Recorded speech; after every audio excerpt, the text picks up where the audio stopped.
temanya Ramadan ya. Insya Allah saya akan membacakan ayat berkaitan dengan Ramadan. Boleh disimak juga rekan-rekan sekalian. A'udzu billahi minasy syaithanir rajim.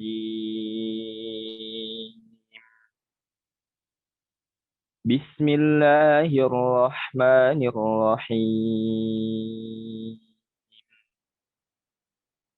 يا أيها الذين آمنوا كتب عليكم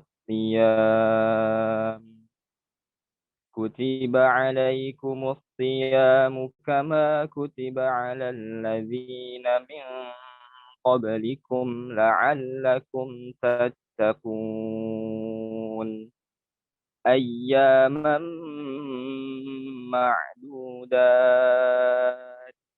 فمن كان منكم مريضا أو على سفر فعدة من أيام أخر وعلى الذين يطيقونه فدية طعام مسكين فمن تطوع خيرا فهو خير له وأن تصوموا خير لكم إن كنتم تعلمون شهر رمضان الذي أنزل فيه القرآن هدى للناس وبينات من الهدى والفرقان فمن شهد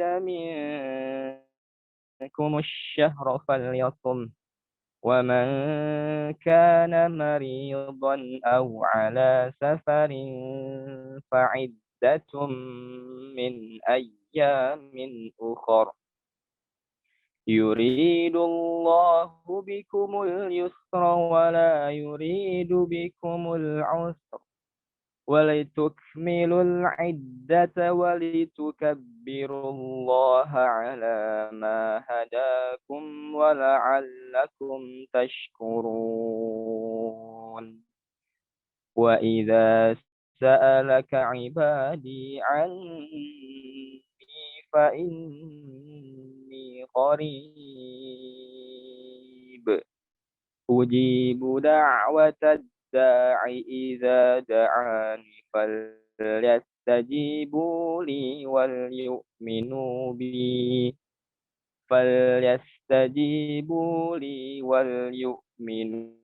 بي لعلهم يرشدون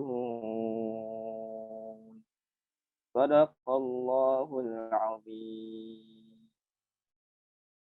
Assalamualaikum warahmatullahi wabarakatuh. Waalaikumsalam warahmatullahi wabarakatuh. Oke, jadi Masya Allah ya. Jadi barusan kita telah mendengar bacaan ayat suci Al-Quran ya.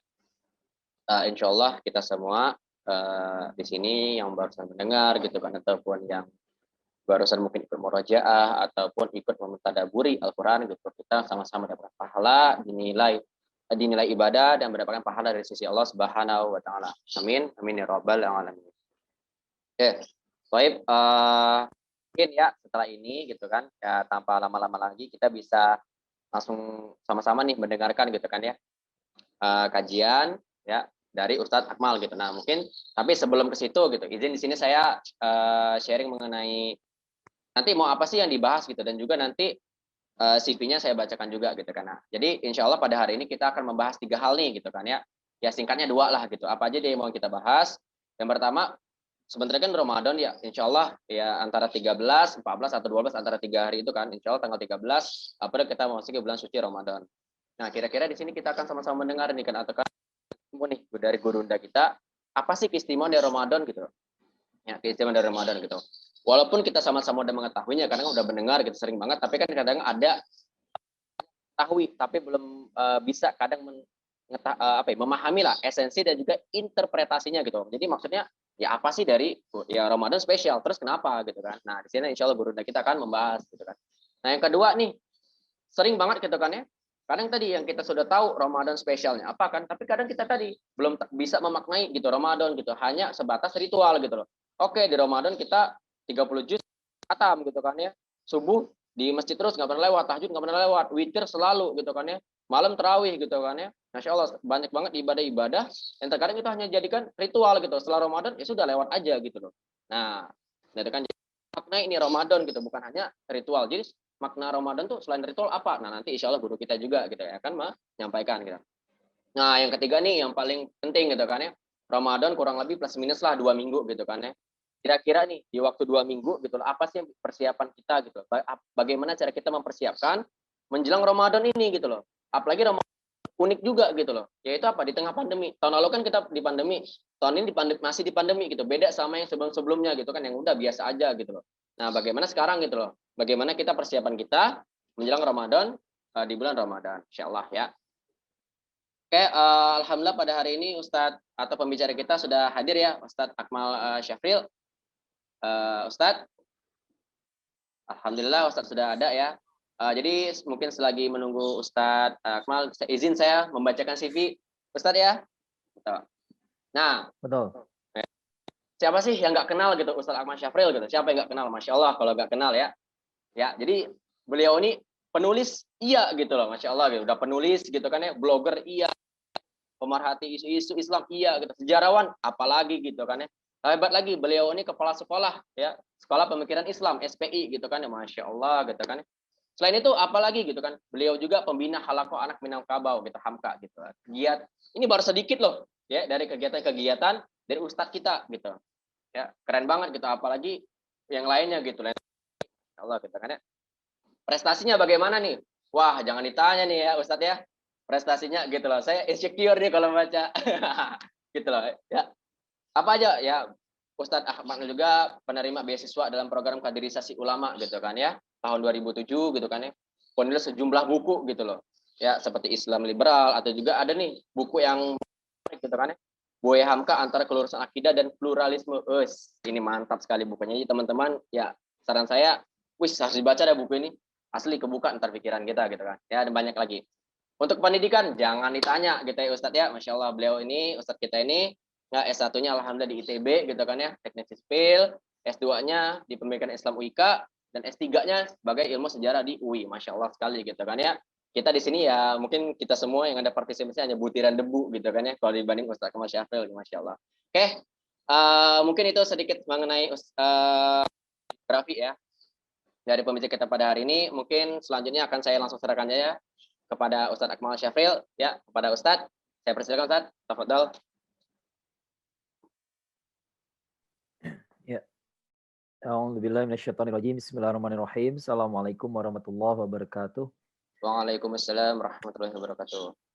Alhamdulillahirabbil alamin. Innal hamdalillah nahmaduhu wa nasta'inuhu wa nastaghfiruh wa na'udzubillahi min syururi anfusina wa min sayyiati a'malina. May yahdihillahu fala mudhillalah wa may yudlil fala hadiyalah. Asyhadu an la ilaha illallah wahdahu la syarikalah wa asyhadu anna Muhammadan abduhu wa rasuluh la nabiyya ba'dah.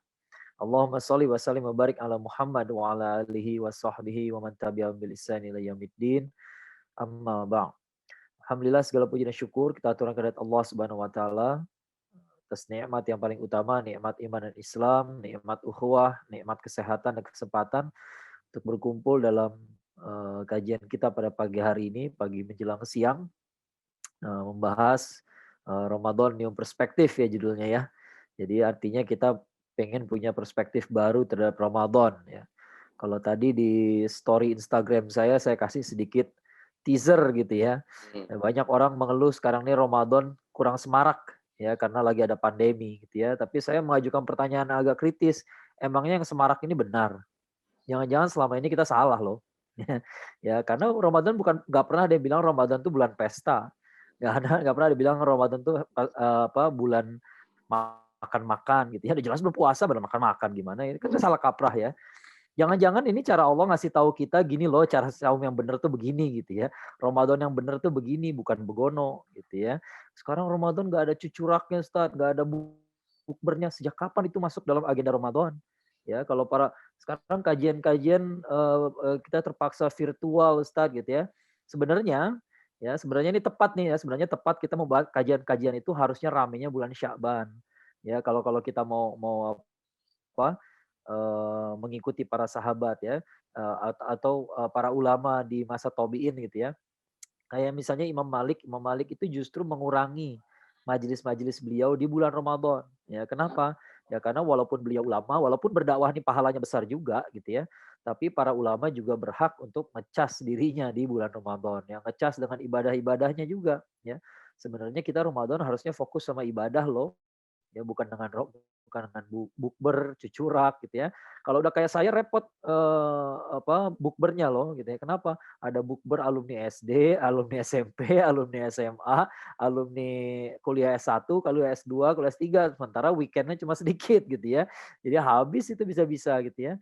Belum komunitas, belum yang lain gitu ya. Kayaknya dari tahun kemarin, dari tahun 2020 kemarin nih Allah Subhanahu wa taala lagi ngajarin kita sebenarnya gitu ya. Lagi ngajarin kita lagi mengajak kita berpikir ulang. Sebenarnya selama ini kita nikmati itu benar apa salah sih ya? Nikmat ya nikmat gitu, tapi kadang-kadang kita salah salah kaprah gitu ya. Kita mengira apa yang nikmat buat kita tuh berarti benar ya. Padahal itu dua hal yang berbeda.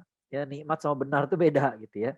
Nikmat sama benar itu berbeda. Karena walaupun kita yakini bahwa kalau kita ikuti yang benar menurut Allah, ada nikmatnya juga pasti. Ya, pasti, tapi nggak semua yang nikmat itu benar. Ya, gitu ya.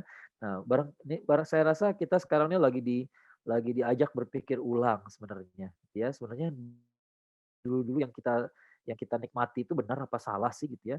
Apa jangan-jangan justru itu yang bikin kita Ramadan kita jadi kurang berkualitas ya. Kita fokus sama diskon, belum lebaran udah mikir diskon lebaran gitu ya.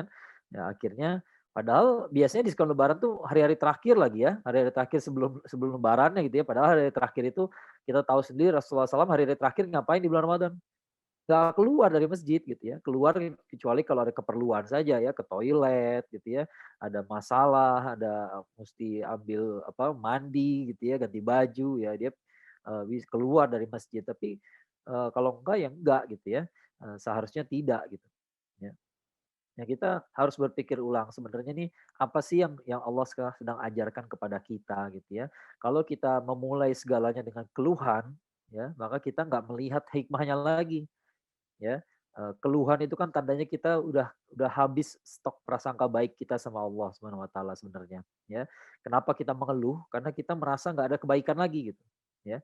Padahal Allah Subhanahu wa taala itu selalu memberikan kebaikan.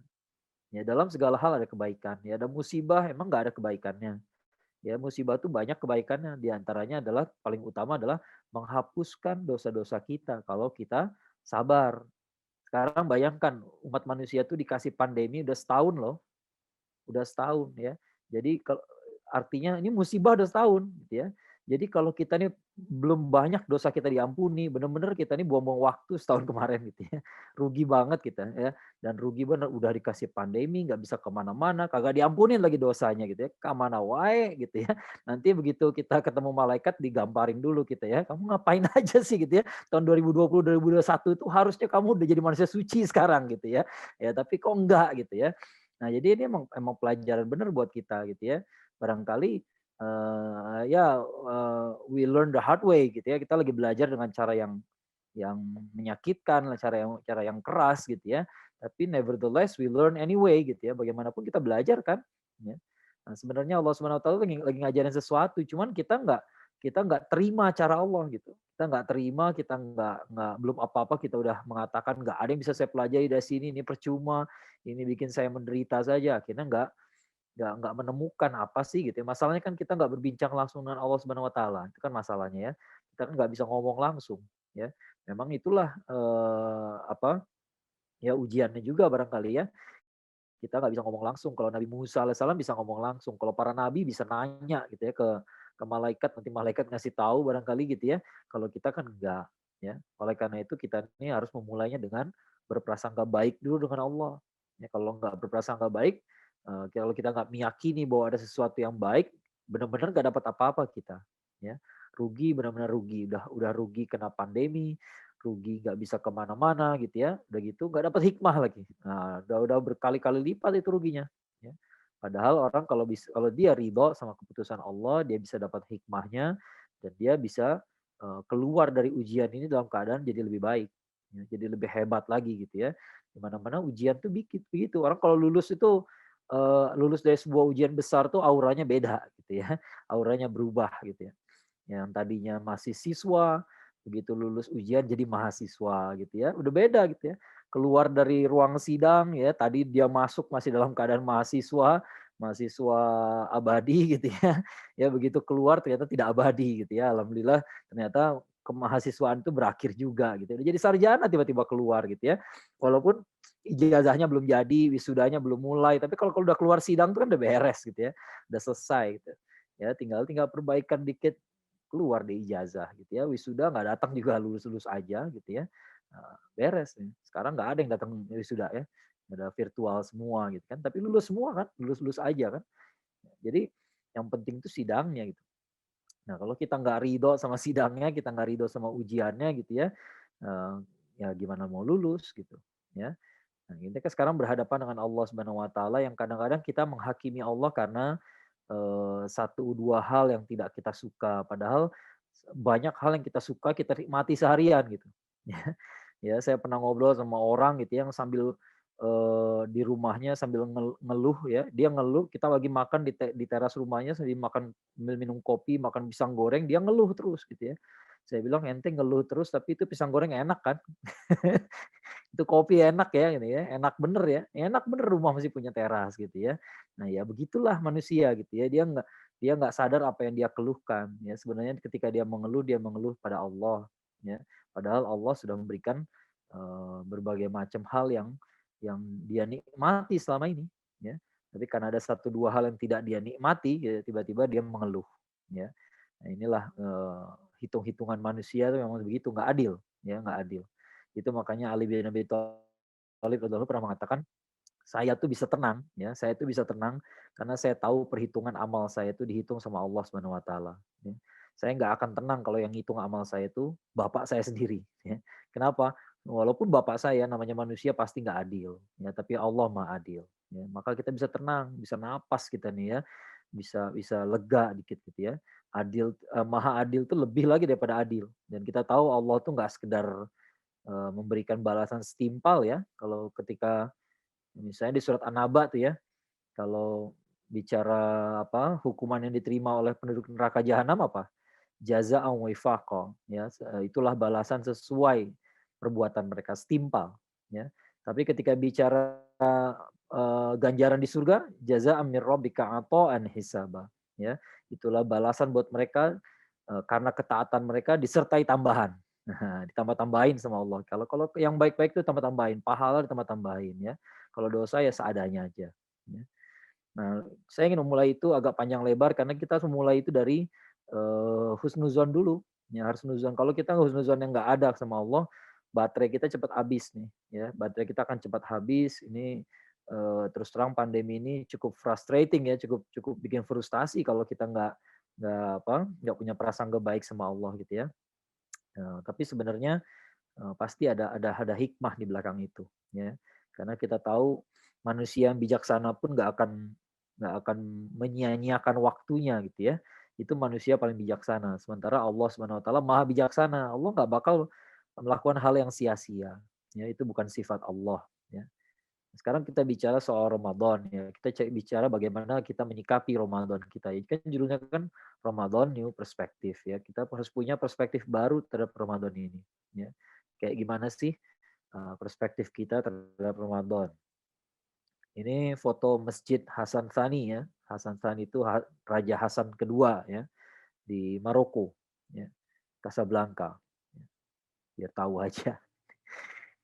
Nah, pertama-tama ini sebenarnya presentasi saya buat tahun lalu ya. Jadi ketika mau masuk ke bulan Ramadan lalu, ketika baru mulai pandemi dan itu Waktu itu lagi apa ya, benar-benar kita nggak bisa sholat di masjid sama sekali ya. Kalau sekarang udah bisa ya, tapi jaga jarak dan sebagainya. Kalau dulu sama sekali nggak bisa, dan dulu nggak ada tarawih dan tidak ada sholat id ya, sholat id Idul Fitri nggak ada ya.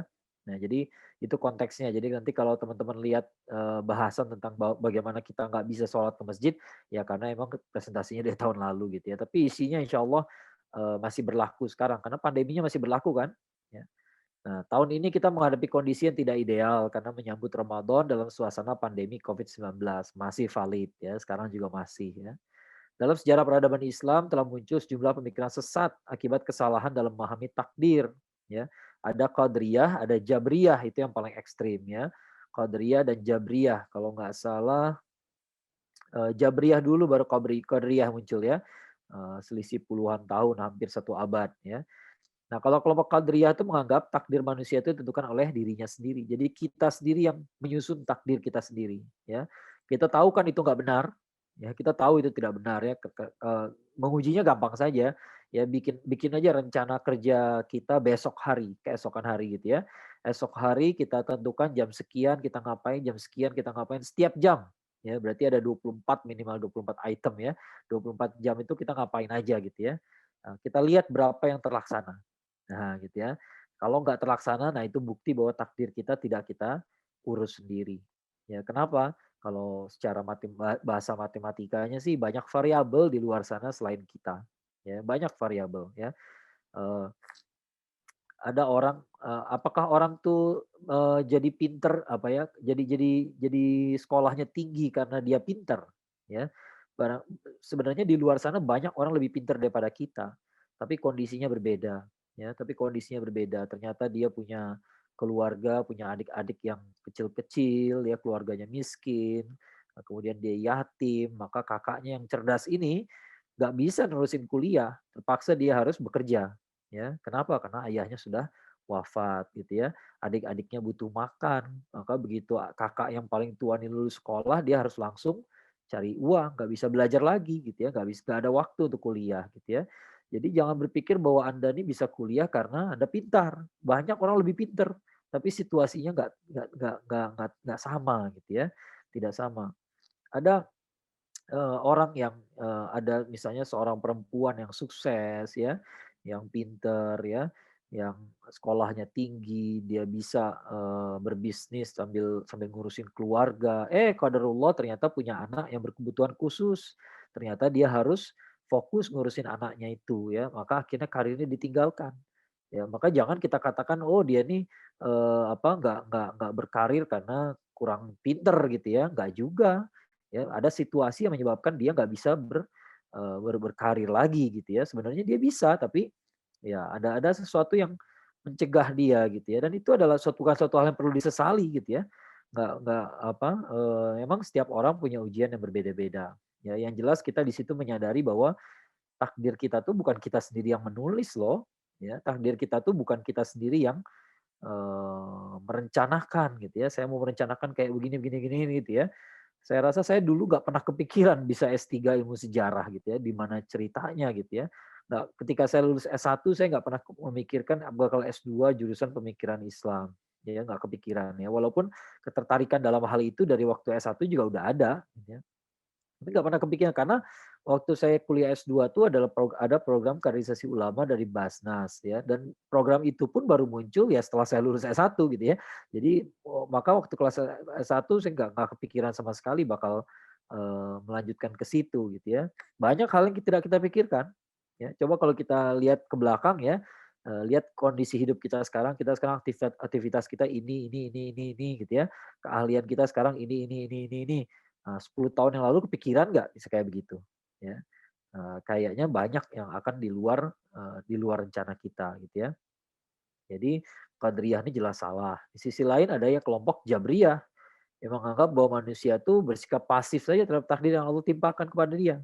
Ya, nah jadi dia diam aja gitu, nggak usah mikir repot-repot. Pokoknya kemana saja Allah mengantar saya, ya udah itu kita terima saja gitu. Di satu sisi kayaknya bagus gitu ya, ini orang ridho sama keputusan Allah, tapi Allah nggak minta begitu. Nah gitu ya.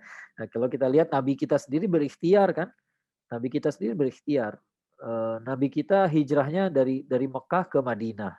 Padahal rencananya awalnya kan bukan Madinah. Awalnya kan Taif rencananya. Ya, dan perhitungan Rasulullah SAW ke Taif itu bagus sekali. Sangat rasional gitu ya. Rasulullah SAW itu tadinya mau ninggalin keluarganya yang Quraisy gitu ya. Mau ditinggalkan kabilah Quraisynya. Kemudian beliau harus pergi kemana? Quraisy itu adalah kabilah yang sangat besar.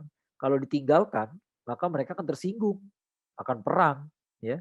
Nah, oleh karena itu kalau mau meninggalkan Quraisy harus ke kabilah yang sama besarnya, yang sama kuatnya.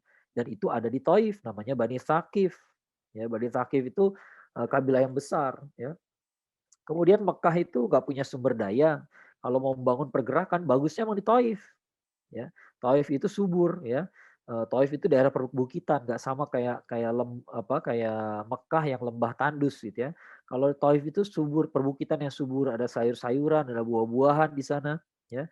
Kemarin waktu saya bawa jemaah umroh tahun 2019 ya, raya sebelum pandemi lah ya, September Oktober ya, saya bawa jemaah ke sana, kita jalan-jalan ke Taif. Di Taif pada beli buah, pada kaget kok di Arab ada buah kayak begini gitu ya. Kirain impor semua, ternyata enggak gitu ya. Ada yang dari Taif ya, segar-segar buahnya. Ya, di situ ada industri mawar. Ya, gara-gara ada industri mawar bunga-bungaan jadi mereka bikin parfum ya. Jadi Rasulullah SAW bikin ke Taif itu masuk akal banget, sangat rasional banget perhitungannya ya. Tapi ternyata keputusan Allah nggak sama dengan ikhtiarnya Rasulullah SAW. Ya. Tapi apakah ikhtiarnya itu nggak ada artinya? Ya, tidak, karena justru dalam ketika pergi ke Taif itu banyak hikmahnya gitu ya. Hikmahnya yang ngajarin kita tentang ikhtiar contohnya gitu ya. Ngajarin umat Nabi Muhammad SAW tentang ikhtiar ya. Apalagi hikmahnya disitulah muncul doa Rasulullah SAW yang paling lirih sekali. Di situ Rasulullah SAW berdoa kepada Allah, ya Allah saya tidak peduli ke mana engkau lemparkan aku. Ya, mau dilemparkan kemana, kepada kaum yang membenciku ya. Jadi Rasulullah SAW itu merasa apa, apakah mau dikembalikan ke Quraisy, padahal orang Quraisy nggak suka lagi sama sama beliau gitu ya. Nah, waktu itu kan Abu Thalib udah wafat ya. Jadi beliau merasa nggak ada jalan lagi di Quraisy, tapi ya kalau Allah tapi kalau engkau ridho gitu ya, maka aku nggak pedulikan lagi ya. Itu doa-doa yang paling lirih, itu adalah ujian keikhlasan yang luar biasa ya. Jadi ada hikmahnya juga ke Taif gitu ya. Ya. Nah, kemudian keduanya adalah pemikiran yang ekstrim dan menyimpang ya. Jadi dua-duanya salah. Yang merasa bahwa takdir itu ditentukan sama kita itu salah. Yang mengatakan bahwa kita ini pasif aja terhadap takdir itu salah juga. Ya. Jadi yang benar gimana? Ya? Apakah usaha kita nggak ada gunanya gitu ya? Sebenarnya takdir berupa rezeki, sakit, lahir, mati itu semua udah Allah tuliskan semua. Ya, semuanya sudah Allah tuliskan gitu ya. Maksud contohnya begini ya. Allah sudah tuliskan takdir ya. Misalnya nih kita nggak tahu tapi ya. Misalnya Allah tuliskan takdir si fulan akan meninggal dalam kecelakaan lalu lintas di jalan tol. Itu sudah Allah takdirkan, dan nggak akan berubah ya, tidak akan berubah ya.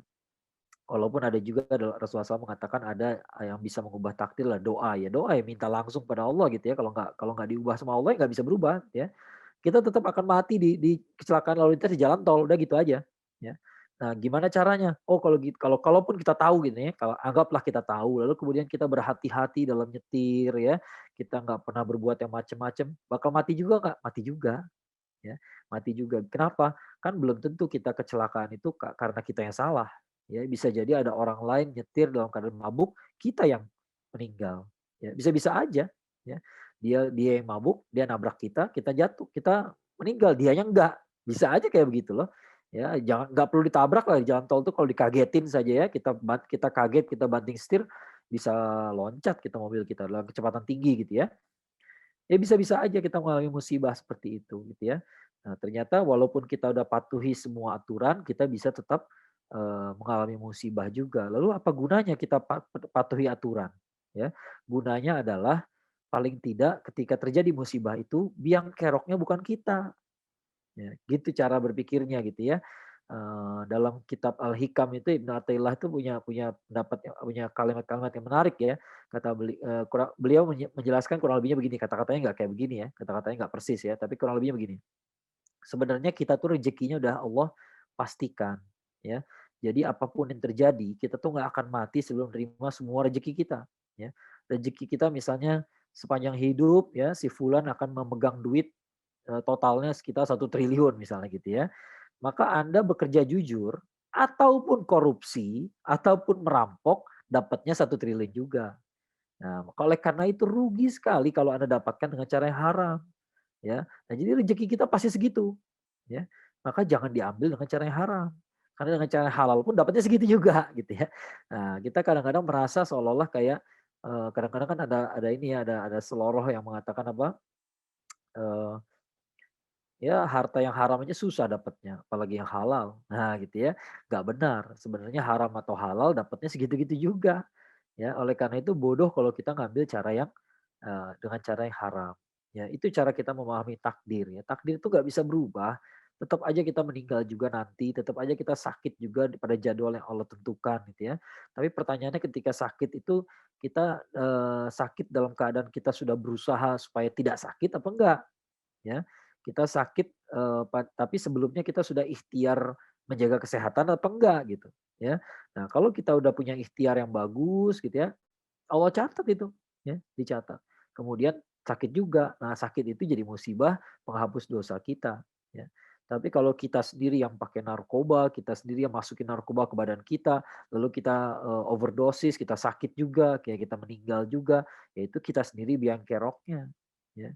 Kita sendirilah yang apa, yang penyebab dari semua musibah itu gitu. Ya, dan gak ada kebaikan yang kita dapatkan di situ ya. Ya, kecuali barangkali di akhir hayatnya dia bisa apa bersabar gitu ya atas sakit yang terakhir, Allah bisawab gitu ya. Ya. Tapi kalau kasus narkoba kayak tadi kan susah ya berdosisnya, susah tobatnya ya. Tahu-tahu mati aja gitu. Ya. Nah, itulah menyikapi takdir ya. Kita memahami takdir itu dengan cara yang benar. Maka sekarang kalau kita pakai kita praktekkan pada kondisi kita sekarang, pandemi ini takdir, ya. Apapun yang terjadi, tahun 2020 akan mulai pandeminya. Selesainya kapan? Kita belum tahu. Ya, kita belum tahu takdir masa depan kan. Ya, tapi Allah sudah tahu. Pokoknya jadwal pandemi selesai tanggal sekian kita nggak tahu.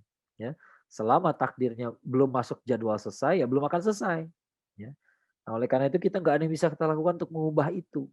Ya. Tapi kita bisa memilih jadi apa? Jadi orang yang jadi biang kerok yang bikin pandemi ini susah kelarnya, gitu ya, atau jadi orang yang berusaha menyelesaikan pandemi ini walaupun nggak berubah juga takdirnya gitu gara-gara kita gitu ya. Tapi kita mau jadi apa nih? Ya. Mau jadi yang membuat pandemi ini susah selesai, ya. Ya, misalnya dengan tidak pedulikan prokes gitu ya, semuanya aja dikerjain bodo amat gitu ya.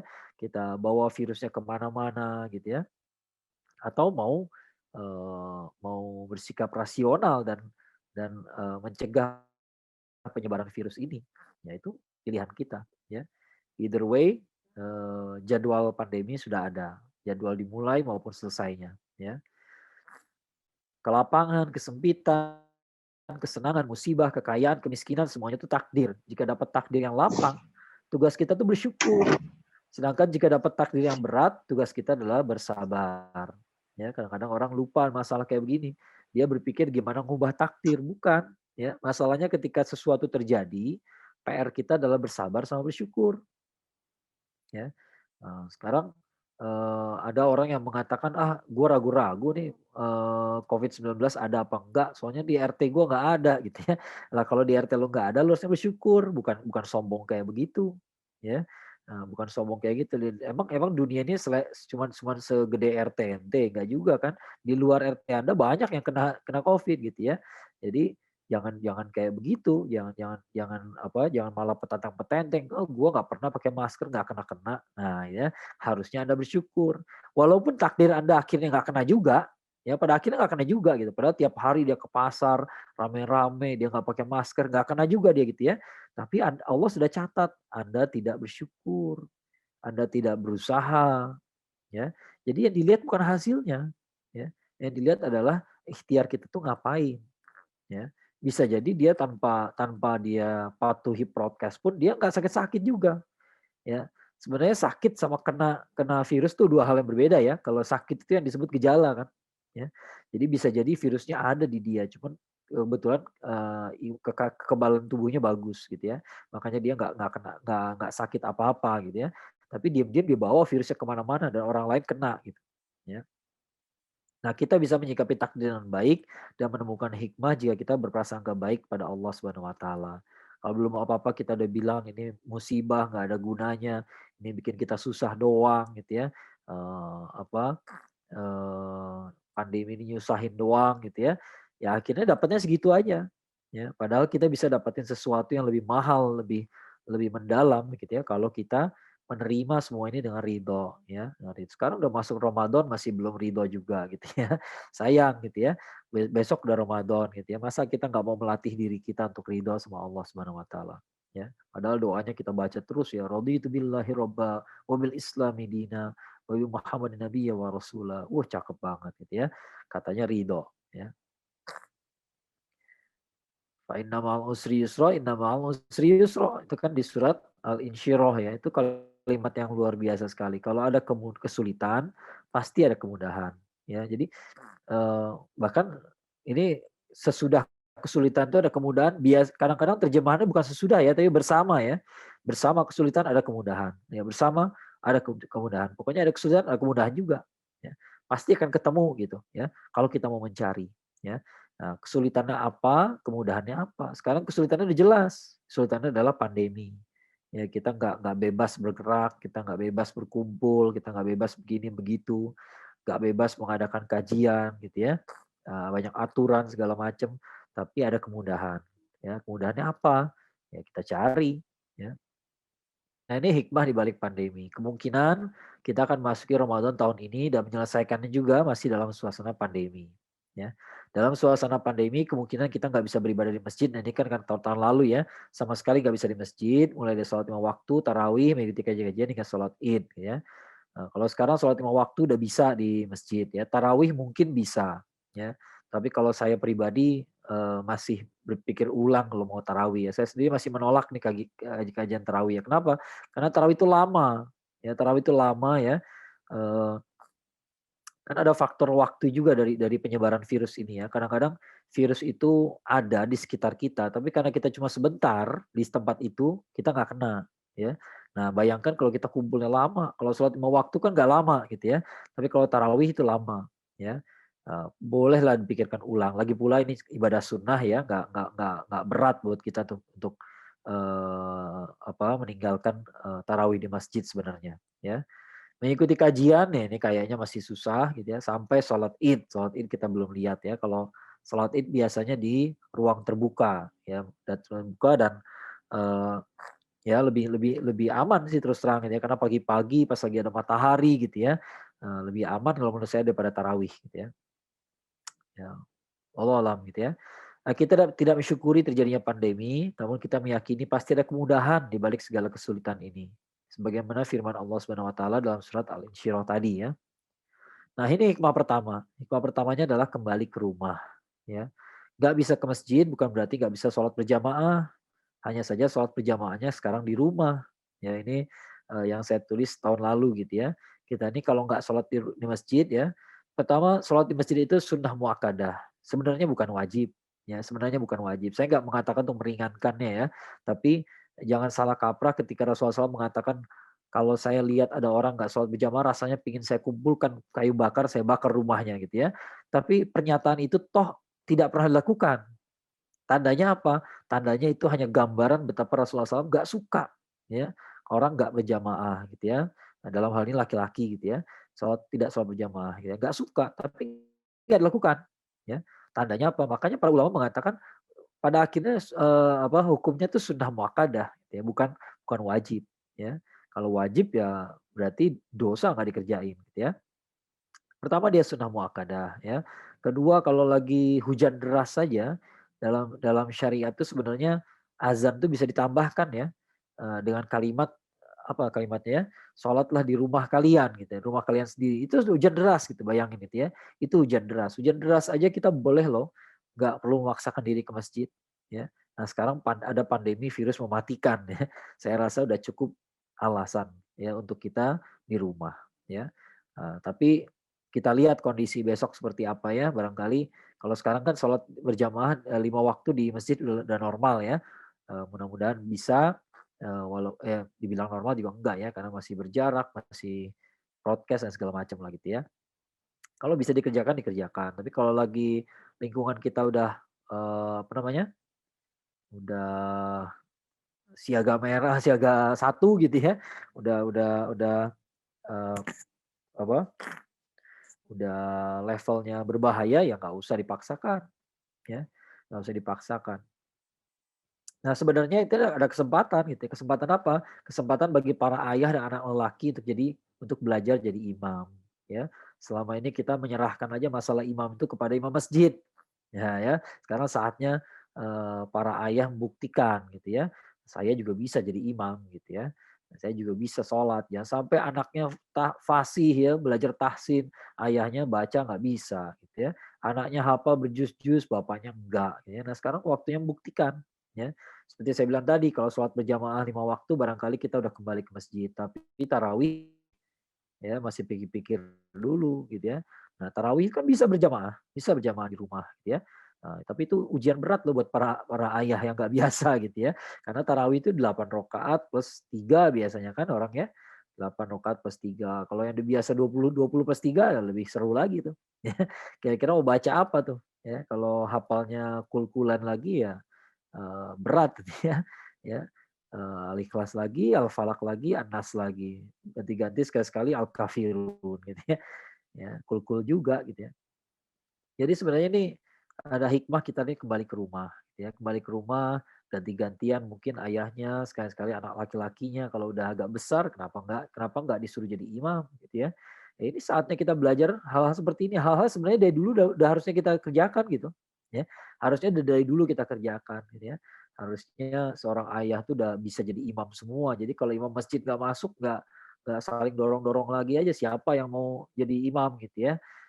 Saya pernah bikin tulisan judulnya apa, strategi rumah mengepung masjid. Nah, ini waktu baru mulai pandemi saya bilang kita harus punya strategi rumah mengepung masjid gitu ya. Kenapa? Ya karena dulu kita kurang stok imam. Begitu imam masjid sakit sehari aja pusing ya, siapa yang bisa jadi imam gitu ya. Masa muazinnya suruh jadi imam lagi gitu ya. Dia yang azan, dia yang imam ya. Kadang-kadang ada masjid-masjid kayak begitu ya. Kemudian ada lagi yang masjid yang paling stok imam cadangannya sedikit lah, gitu. Nggak banyak yang berani jadi imam gitu ya. Nah, tapi sekarang dengan adanya pandemi yang kalau kemarin kita benar-benar nggak bisa ke masjid gitu ya, harusnya kita udah punya banyak imam sekarang. Ya, ternyata banyak orang siap jadi imam gitu ya. Apalagi tahun lalu kita sampai sholat id di rumah. Nah ya, itu teman-teman saya pada cerita tuh, ada teman saya cerita, "Gila Mal," gitu ya, "gua sidang skripsi aja nggak ada keringet dingin."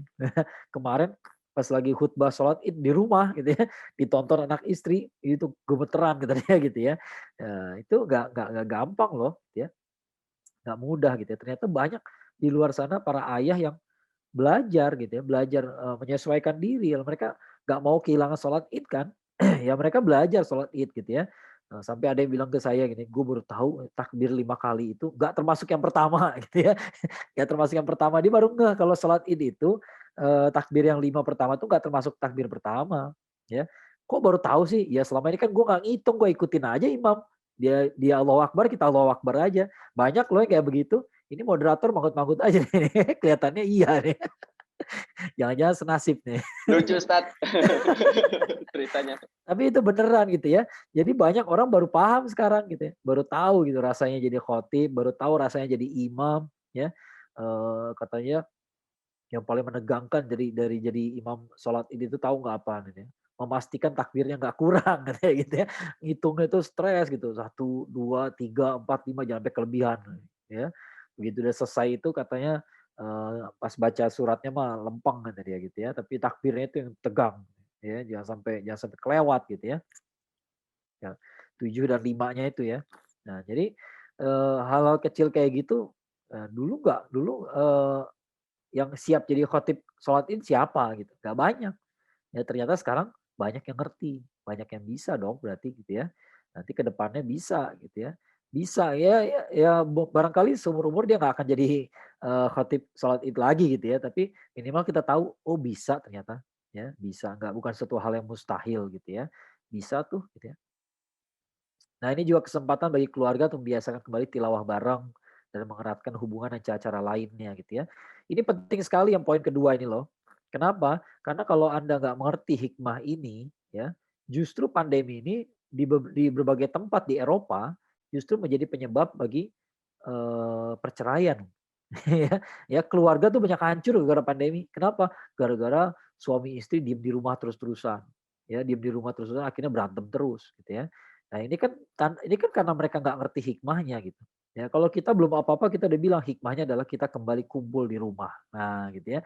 Tandanya orang Islam tuh masih waras gitu ya. Pengen ketemu sama anggota keluarga, pengen ketemu sama anak istri gitu ya. Selama ini jarang ketemu ya, waktunya sedikit. Sekarang kita pengen waktu yang lebih banyak gitu ya.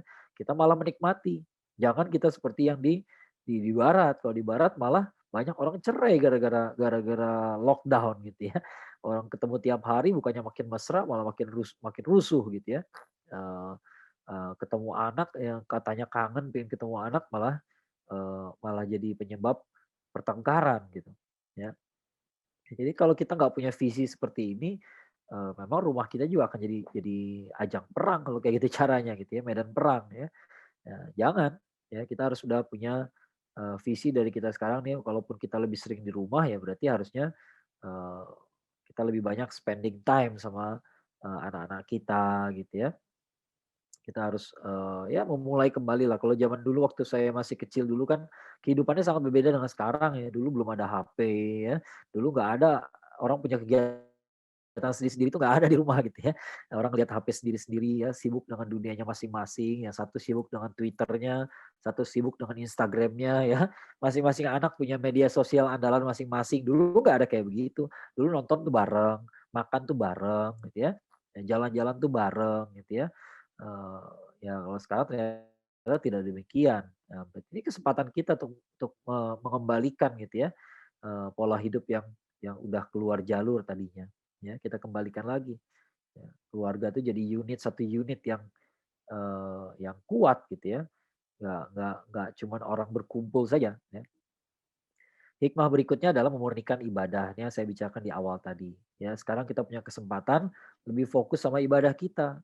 Pada Ramadan-Ramadan sebelumnya kita dialihkan ya, kita terdistract ya sama cucurak, sama bukber, sama ngabuburit, sama belanja lebaran, sama mudik dan sebagainya, ya.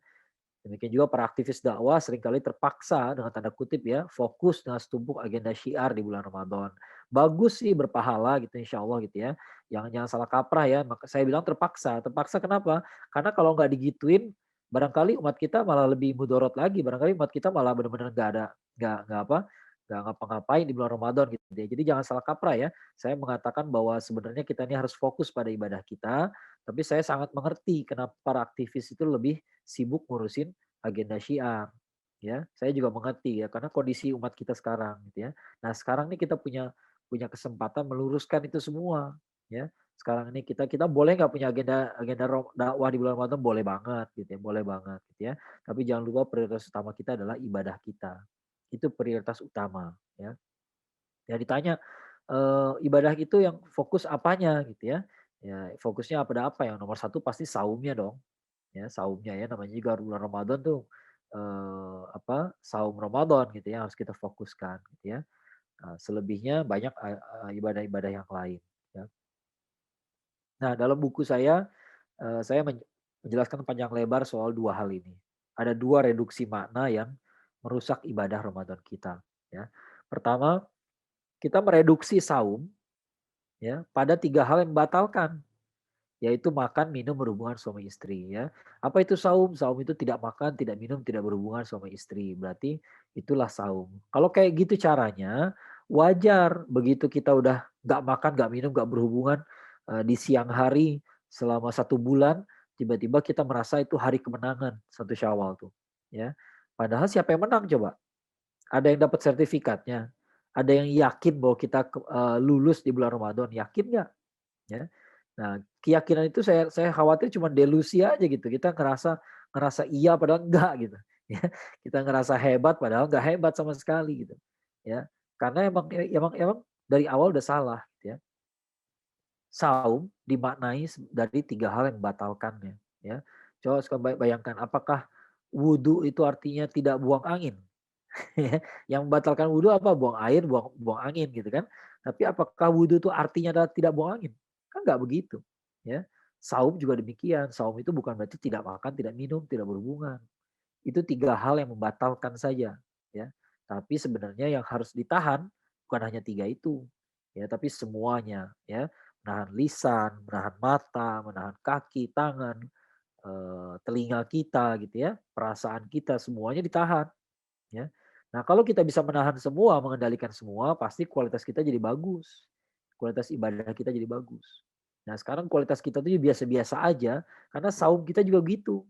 Cuma sekedar tidak makan, tidak minum, tidak berhubungan. Sekedar tidak batal. Nah, gitu ya. Sekedar nggak batal doang, itu masalahnya. Ya. Jadi ekspektasi kita ketinggian gitu. Kita mengharapkan diampuni semua dosa-dosanya. Nggak bakal bisa. Ya, kadang-kadang orang punya ekspektasi berlebihan. Kan kalau kita saum Ramadan semua dosa kita diampuni ya. Begitu 1 Syawal khotibnya juga bilang gitu lagi kan.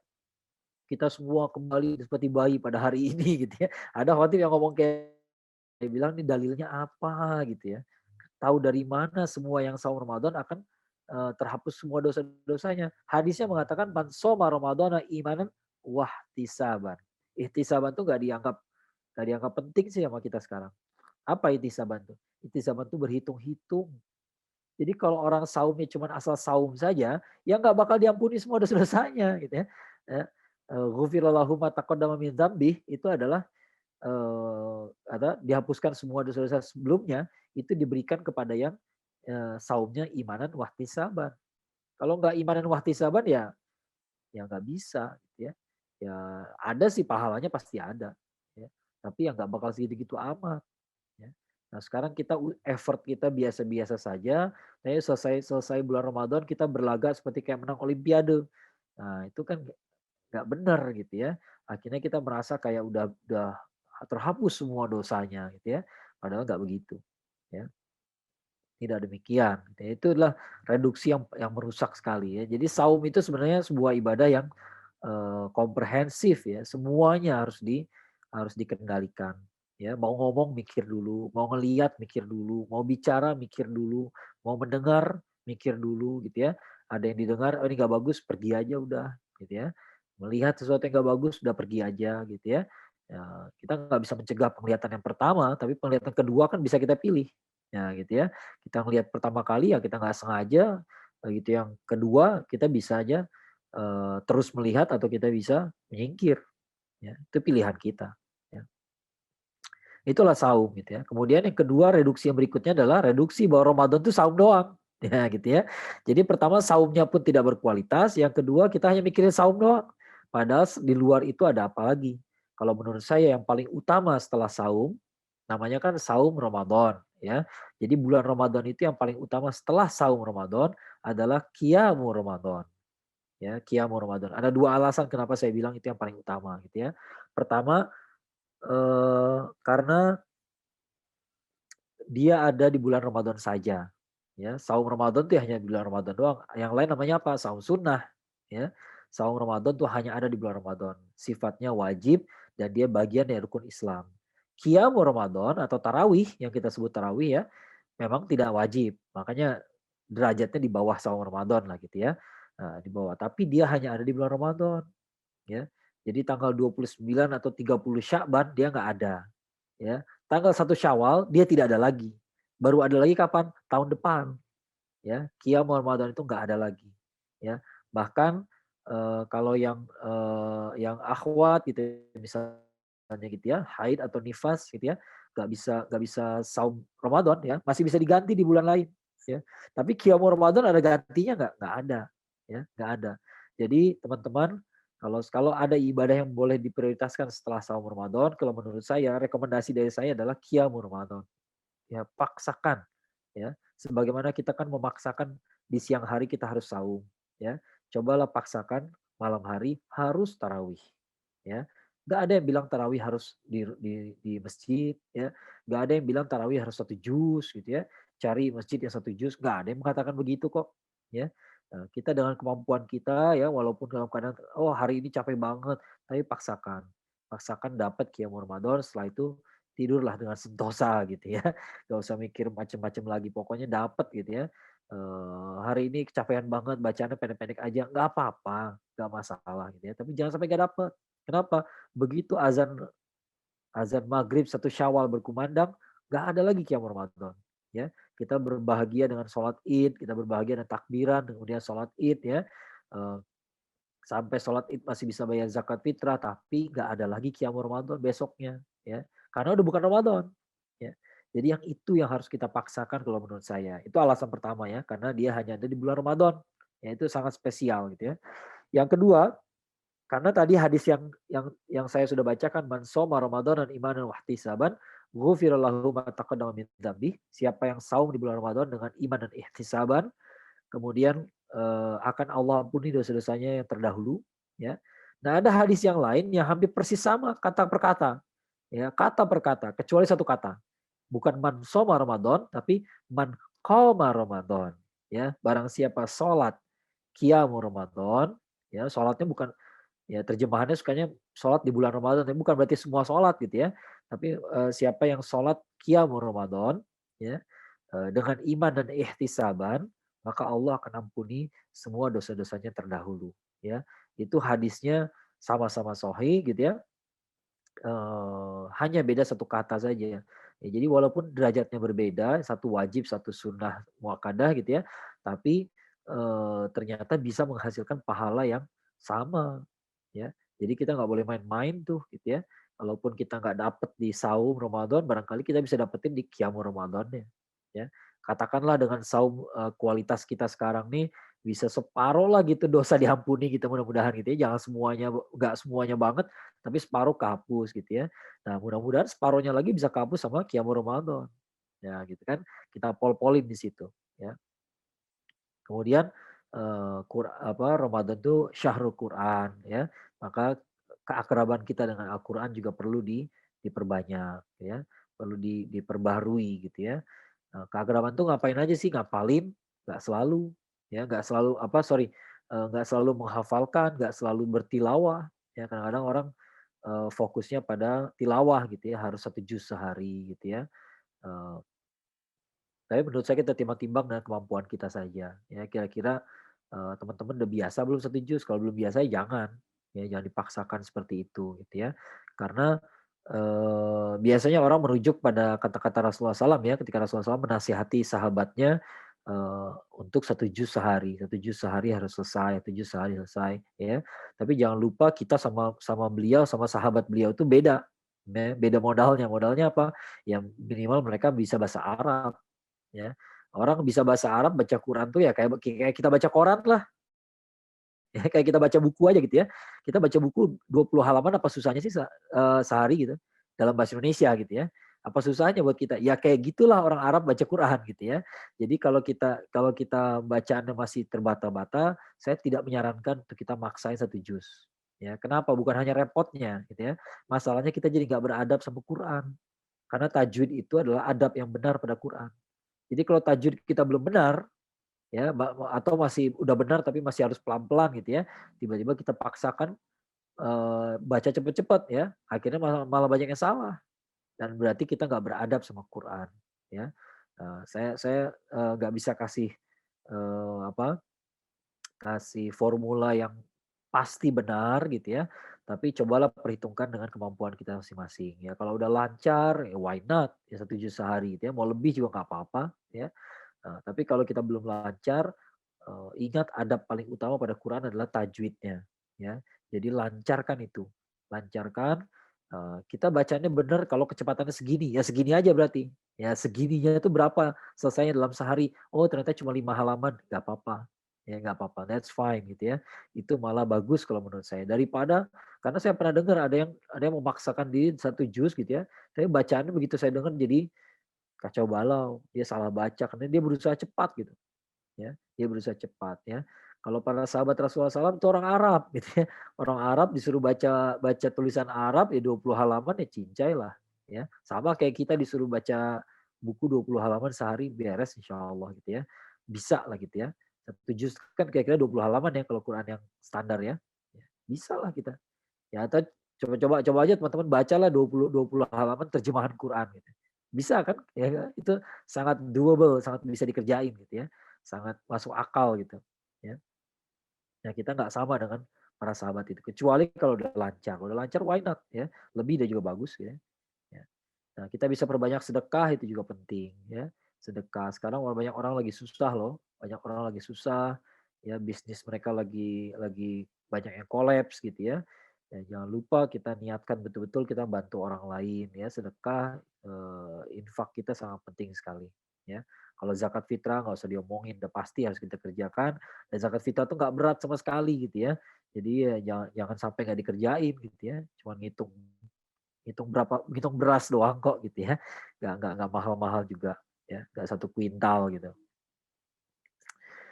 Nah, beberapa hal yang dapat dilakukan di bulan Ramadan dalam situasi pandemi. Yang pertama, memperbaiki interaksi tengah-tengah keluarga. Ya, ada banyak sekali hadis yang menjelaskan balasan yang besar bagi orang berbuat baik pada orang tuanya, pasangannya, anak-anaknya. Ya, kadang-kadang orang mengira pahala kita bulan Ramadan jadi berkurang nih gara-gara nggak bisa ikut kajian, nggak bisa begini, nggak bisa begitu gitu ya, nggak bisa sholat tarawih di masjid. Padahal nggak diwajibkan sholat tarawih di masjid. Ya, justru pahala besar tuh ada di sekitar kita ternyata di antara keluarga kita gitu ya. Banyak orang nggak ngeh gitu ya. Ada beberapa hadis yang saya kasih lihat ke orang, orang tuh kaget gitu ya. Oh ada ya, ternyata kebaikan kalau kita eh, apa eh, melapangkan nafkah kita kepada anak dan istri kita. Ya, misal lapangan itu maksudnya apa sih? Tiba-tiba kita beli martabak gitu. Tiba-tiba beli martabak buat dimakan bareng-bareng sekeluarga. Itu pahalanya besar loh sebenarnya gitu ya. Itu pahalanya besar. Tiba-tiba kita ngajak anak kita belanja gitu ya. Tiba-tiba dia apa yang dia seneng gitu ya. Itu nggak selalu jelek ya. Kalau kita tiap hari memanjakan ya nggak baik gitu ya. Tapi sekali-sekali kita lapangkan gitu ya, kita kita kita lapangkan perbelanjaan untuk keluarga kita, itu pahalanya besar ya. Nah, sekarang kita punya kesempatan untuk itu, kita punya kesempatan dekat-dekat sama keluarga kita sekarang nih, ya. Yang kedua, memperbaiki hubungan kita dengan Al-Qur'an, ya. Paling perlu diperbaiki adalah tajwid, setelah itu baru memperbanyak tilawah, ya. Tadabbur juga bisa. Sekarang kita susah keluar rumah berarti kitab tafsir di rumah bisa dibaca dong. Ya, jangan-jangan ada tapi nggak dibaca-baca gitu ya. Sekarang ada kesempatan dong bisa baca, ya. Perbanyak sedekah pada mereka yang kehidupannya terdampak pandemi, ya. Kita bisa memilih berapa buku untuk dituntaskan pada bulan Ramadan tahun ini. Jadi eh, selalu ada kemudahan ya bersama kesulitan. Sekarang kesulitannya kita nggak sulit keluar. Nah, berarti kita banyak kerja yang bisa kita kerjain di dalam. Ya. Nah, salahnya kalau kita memaksakan, pokoknya Ramadan tahun ini harus semarak seperti Ramadan tahun lalu. Nah, itu yang susah gitu ya. Kalau kita paksakan, padahal Anda nggak bisa memaksakan takdir. Karena takdirnya masih pandemi. Ya, nggak bisa kita paksakan. Pokoknya pandemi ditunda dulu gitu ya. Nggak bisa kayak begitu. Ya, kita lah menyesuaikan diri. Oke, sekarang kita lagi nggak bisa banyak-banyak keluar. Berarti sekarang ibadah kita ke dalam. Ya, coba kita ibadah ke dalam. Ya, coba kita mulai hari ini kita azamkan bulan Ramadan besok ya, kita akan ibadah banyak ke dalam ya. Tarawih ya seperti kata saya, kalau saya pribadi akan berpikir-pikir agak-agak banyak untuk tarawih ke masjid ya. Mungkin saya nggak akan tarawih ke masjid ya. Ya, karena dia butuh waktu lama dan saya agak berbahaya kalau lama-lama gitu ya. Lama-lama di keramaian itu berbahaya. Walaupun dia kasih jaga jarak ya pasti ya.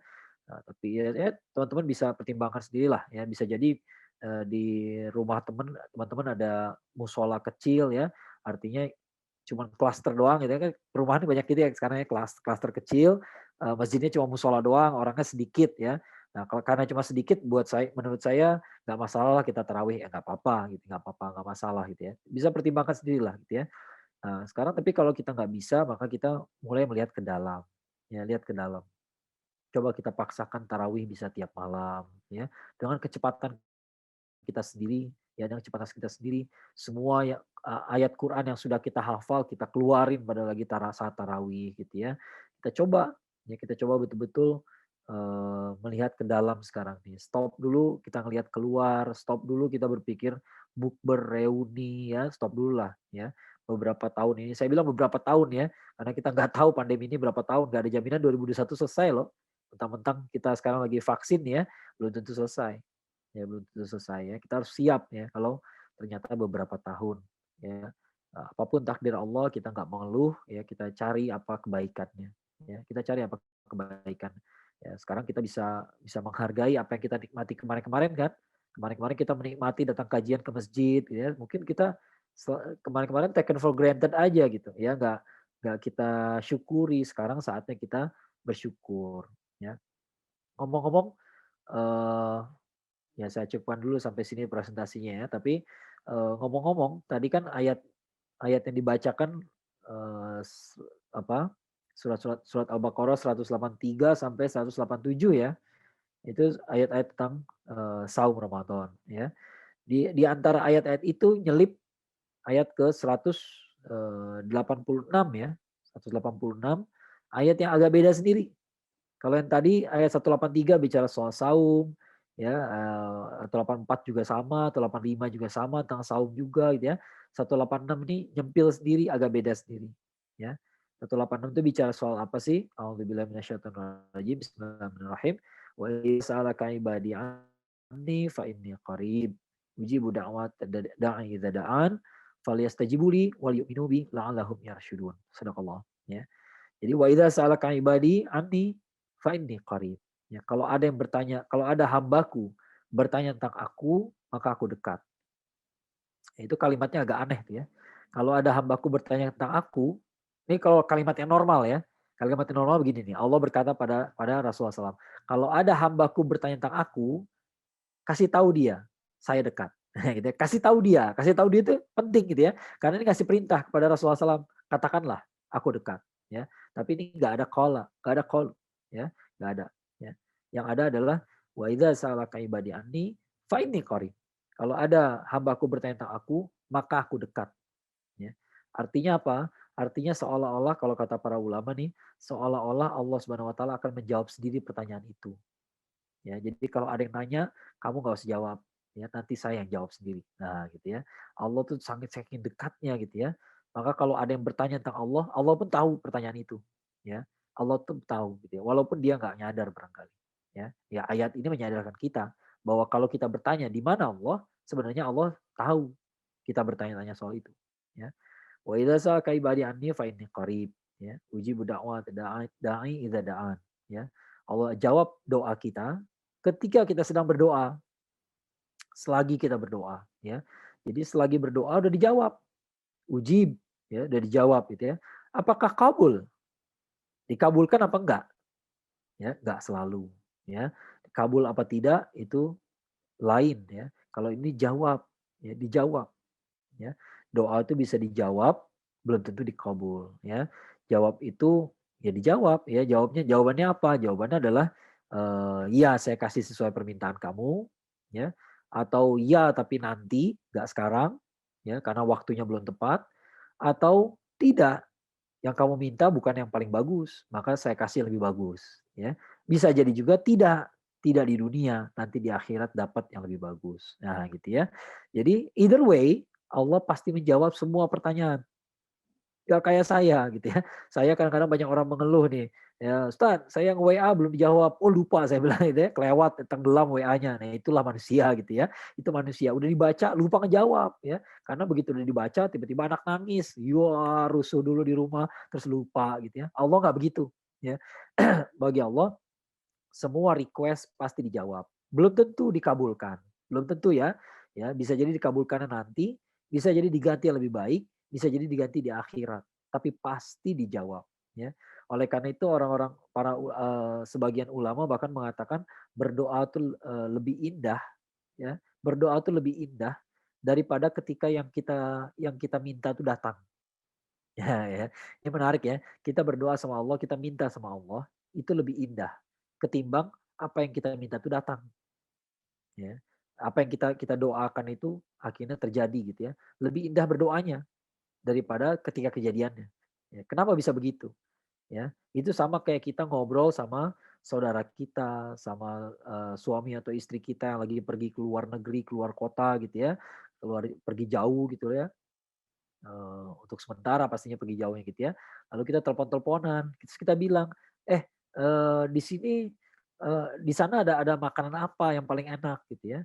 Oh ada makanan ini nih, mau nggak? Ya, mau, saya beliin nanti ya. Iya, gitu ya. Iya. Sekarang lebih nikmat ngobrol begitu atau ketika makanannya dikirim lewat pos, ya lalu nyampe ke rumah kita. Kita lebih menyukai ngobrolnya apa makanannya, ya. Kalau orang jatuh cinta, orang lebih suka ngobrolnya daripada makanannya. Nah sama kita sama Allah juga begitu harusnya gitu ya. Ketika Anda ngobrol sama Allah, ketika Anda minta sama Allah, sebenarnya Allah lagi ngejawab tuh. Udah dijawab semua tuh. Bet, bet, bet, bet, bet. Maka berdoa tuh nikmat. Kenapa? Tadi Allah sudah dengar saya. Nah gitu ya. Allah sudah dengar saya, Allah sudah tahu kebutuhan saya sudah sampaikan. Ya buat saya selesai. Ya. Nanti hasilnya gimana? Apakah diterima apa yang kamu minta? Belum tentu. Ya, bisa jadi diganti lebih baik. Gak pernah diganti sama yang lebih jelek, gak pernah. Ya, gak pernah gitu ya. Selalu diganti lebih baik sekarang di dunia atau di akhirat. Ya, atau dikasih sesuai permintaan. Itu aja pilihannya. Ya, makanya orang orang beriman tuh kalau sudah menyampaikan permintaannya sama Allah, menyampaikan keluh kesahnya sama Allah gitu ya, buat dia selesai urusan. Udah selesai gitu ya. Selesainya gimana nanti ya nggak tahu, kita lihat aja nanti gitu ya. Kita lihat aja nanti kira-kira gimana cara Allah menyelesaikannya. Pokoknya pasti selesai. Pasti selesai. Ya. Itu indahnya gitu ya. Nah, di antara ayat-ayat tentang saum Ramadan, kok nyelip ayat tentang doa di situ. Ya, kok nyelip gitu ya. Saya melihat apa namanya? Para ulama mengatakan salah satu yang membuat doa kita susah dikabulkan adalah karena ada harta haram yang kita makan. Ada yang haram yang kita makan. Nah, menghilangkan daging yang tumbuh dari yang haram adalah dengan cara saum. Makanya orang saum itu doanya lebih gampang dikabulkan. Jadi salah satu yang perlu kita tambah betul di bulan Ramadan adalah banyak-banyak berdoa. Ya, kalau saya boleh mengubah kalimatnya sedikit supaya lebih relate sama kita gitu ya.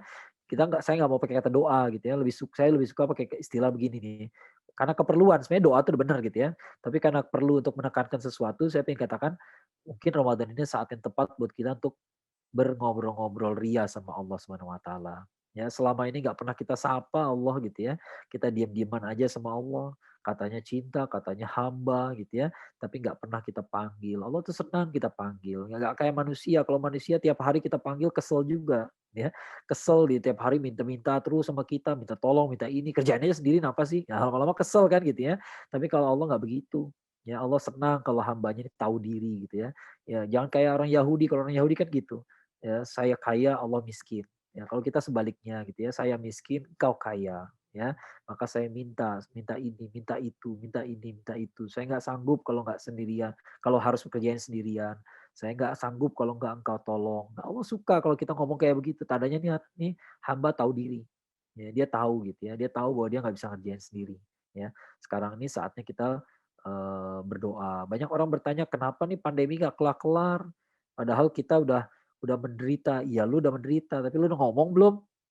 Ya ke Allah gitu ya. Udah ngomong belum? Ngomong dengan bahasa yang betul-betul bahasa kita gitu ya. Ya pernah nggak ngomong kita mencurahkan perasaan kita sama Allah gitu. Ya Allah pandemi ini tolong diangkat segera. Ya kasihan anak saya kehilangan 1 tahun sekolah. Ya coba kita ngomong kayak gitu.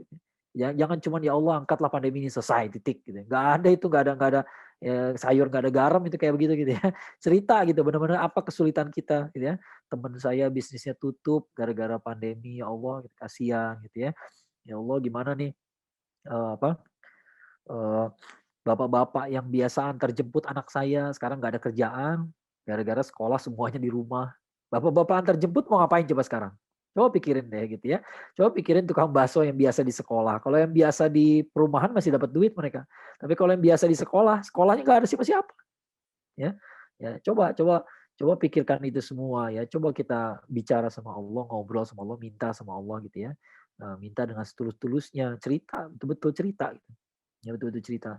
Mungkin kita selama ini enggak, selama ini tidak. Gitu. Nah besok kita bulan Ramadan, saatnya kita lagi saum, lagi bagus-bagusnya tuh momentum ya untuk minta gitu ya. Coba kita minta yuk, kita minta pandemi ini selesai berakhir, segera berakhir, segera Allah angkat gitu ya. Tapi mintanya jangan cuma gitu doang gitu ya. Ya Allah segerakan angkat pandemi ini selesai gitu ya. The end ya. Nggak bisa begitu ya. Coba kita ngobrol langsung sama Allah gitu ya. Kita bikin dialog kita sama Allah tuh nikmat gitu ya, indah sekali gitu ya. Nah, kita selama ini barangkali lupa yang kayak begitu-begitu tuh ya. Karena kita Ramadan kita penuh dengan jadwal bukber, penuh dengan jadwal ngejar diskon lebaran gitu ya. Sekarang diskon diskon di mall berkurang, diskon belanja online bertambah ya. Runyam juga kan ya. Ya jangan kayak gitulah ya. Coba kita fokuskan Ramadan kita ini untuk ke dalam ya, untuk membenahi ke dalam ibadah kita gitu ya. Kita fokus pada qiyam Ramadan ya. Kalau saumnya nggak batal sih insya Allah teman-teman udah nggak batal semua lah gitu ya. Kecuali ada anak kecil di sini gitu ya. Tapi kalau yang udah nggak kecil mah bisa lah nggak batal gitu ya. Jangan bahas kayak begitu lagi gitu ya. Sekarang kita bahas gimana kualitasnya ditinggikan ya. Jangan sekedar nggak batal ya. Kemudian ibadah-ibadah yang lain kita pikirkan juga. Qiyamul Ramadan, ya malam-malam hari kita udah berbuka, udah nggak saum lagi, ya, tapi masih dalam suasana Ramadan, ya. Nah, azamkanlah bahwa bulan ini akan jadi bulan Ramadan yang terbaik kita, ya terbaik. Yang kemarin-kemarin bukan yang terbaik, yang sekarang yang terbaik. Sekarang harus lebih keren daripada yang sebelumnya, gitu ya. Kan kekurang semarak. Nah, gue timpuk juga nih dari tadi udah dibilangin gitu ya. Ramadan itu yang bagus bukan Ramadan yang semarak gitu ya. Ramadan itu bulan ibadah ya, bukan bulan pesta pora gitu ya. Jadi nggak semarak pun nggak usah sedih gitu ya. Nggak kok nggak ada arak-arakan pukul beduk segala macam, nggak ada yang nyuruh kayak begitu kok gitu ya. Karena saatnya kita fokus sama hal-hal yang benar-benar penting ya. Nah, barangkali inilah saat yang tepat untuk belajar ibadah Ramadan yang sesungguhnya ya. Kemarin-kemarin kita terdistract dengan segala macam, sekarang enggak ya. Mudah-mudahan bermanfaat. Saya kembalikan dulu kepada moderator. Fadal. Insyaallah, jazakumullah khair Ustaz. Masya Allah banget ya materinya, kurang lebih sejam tapi semuanya daging, nggak ada kulitnya, nggak ada, mantep mantep lah pakai ya. Beritahukan mengenai Ramadan yang benar tuh gimana gitu kan, ibaratnya ya kalau sekarang lagi pandemi nggak bisa keluar, ya udah kita perbaikin ke dalam gitu kan ya. Kita misalnya memperbaiki cara membaca Quran, kita mencoba menjadi imam gitu kan ya. Itu dan juga ada jadi 2 reduksi yang merusak ibadah gitu kan ya. Salah satunya ya sudah itu saum itu bulan Ramadan itu hanya menahan haus gitu kan, dan juga tidak berhubungan gitu di bulan Ramadan. Padahal esensi dari bulan Ramadan, ibadah di bulan Ramadan lebih besar dari itu. Nah yang terakhir mungkin tadi kan yang keren gitu kan, kadang kita di bulan Ramadan itu memikirkan ibaratnya meriahnya, pesta poranya, kelilingnya, bukbernya gitu kan ya, bakar-bakarnya gitu. Wah diskon Ramadan nih gitu kan ya, baju beli 3 gratis 5 gitu kan, misalnya Masya Allah Bang. Nah, tapi kali ini kita seharusnya Ramadan itu ya ibadahnya gitu, bukan masalah esensi pesta poranya gitu kan. Insya Allah banget gitu kan ya. Dan juga tadi di terakhir Ustadz memberitahukan kita kalau misalnya Ramadan itu ya sudah kita banyak berdoa gitu kan. Kadang kita nggak pernah dikasih bukan karena kita nggak dikasih, mungkin karena kita nggak pernah minta gitu kan. Mintanya juga ya asal minta gitu loh. Ya Allah saya butuh A gitu, tapi kan kita nggak pernah ya Allah kayak kita bercerita, kita berkeluh kesah gitu kan ya. Karena Allah itu berbeda sama. Baik, mungkin sekarang kita bisa buka sesi tanya jawab ya. Mungkin dari bapak-bapak, ibu-ibu atau kakak-kakak, atau adik-adik atau siapapun yang hadir di sini gitu kan ya. Masya Allah termasuk 10.000 malaikat juga insya Allah datang ya. Jika ada yang mau bertanya bisa raise hand langsung aja. Insya Allah nanti ada door prize ya. Bukunya dari Ustadz Akmal juga, wujudkan Ramadan terbaikmu, untuk 3 penanya sama nih. Ayo siapa yang mau nanya? Saya mau nanya karena saya tertarik sama bukunya ini. Oke, aduh ada siapa nih yang mau nanya? Oke, dari Kurnia Safitri. Oke, Kurnia Safitri bertanya nih Ustadz. Ya. Katanya, Assalamualaikum warahmatullahi wabarakatuh Ustadz. Ahwan izin bertanya, dalam situasi pandemi seperti ini, bagaimana agar plan di bulan Ramadan yang sudah kita buat dapat berjalan secara konsisten hingga 1 bulan penuh gitu. Jadi rencana yang kita buat itu bisa konsisten 1 bulan ke depan gitu. Karena terkadang full semangat tadi datang hanya di awal-awal gitu loh. Tapi untuk konsisten di akhir bulan bagaimana gitu. Masya Allah. Jazakallah khair. Itu kata dari Kurnia Safitri. Bagaimana Ustaz? Mau langsung jawab atau kita tampung 3 pertanyaan dulu Ustaz? Tampung boleh. Tampung dulu. Oke, siap. Itu yang pertama ya dari Kurnia Safitri. Oh, atasnya juga ada Febrian Eka ya. Assalamualaikum. Ingin bertanya Tat, bagaimana memaknai hadis yang bilang setan di bulan Ramadan? Apakah artinya benar-benar tidak ada godaan? Kalau dibelenggu, kok masih ada yang berbuat maksiat di bulan Ramadan? Masya Allah. Ini terkait banget sama SPI ya, tadi ya. Setan dibelenggu, tapi kok masih ada godaan gitu loh. Bagaimana penjelasan hadis ini, Masya Allah. Ya, wih banyak nih. Yang kedua tadi ya.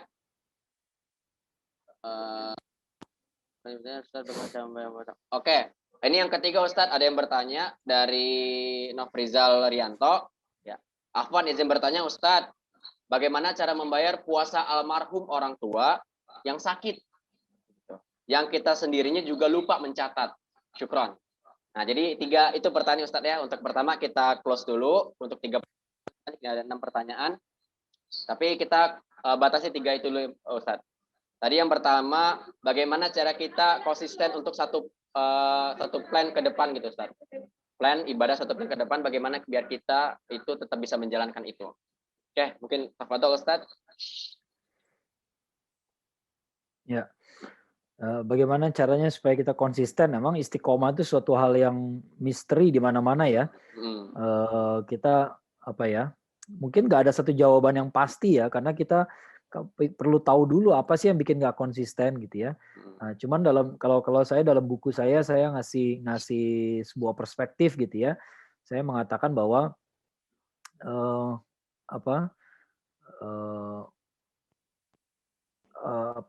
saya mengatakan bahwa kita harus melihat Ramadan itu seperti babak playoff. Ya, kalau dalam kompetisi itu babak playoff ya, ada kompetisi itu ada musimnya ya, ada regulernya, kemudian ada playoff. Playoff itu biasanya udah sistem gugur ya. Kalau yang awal itu sistem liga gitu ya, kemudian terakhir sistem gugurnya gitu ya. Kenapa? Karena beda pace-nya tuh beda gitu. Ya, kalau lagi musim reguler tuh ya misalnya pemain andalan kita cedera gitu ya, udah istirahat aja gitu ya, istirahat sampai sembuh betul gitu ya. Ini saya udah sembuh nih, oke kita biar safe kita tunggu 2 pertandingan lagi ya baru kamu main gitu ya, supaya jangan sampai pemain bintang kita cedera parah gitu kan. Itu di musim reguler.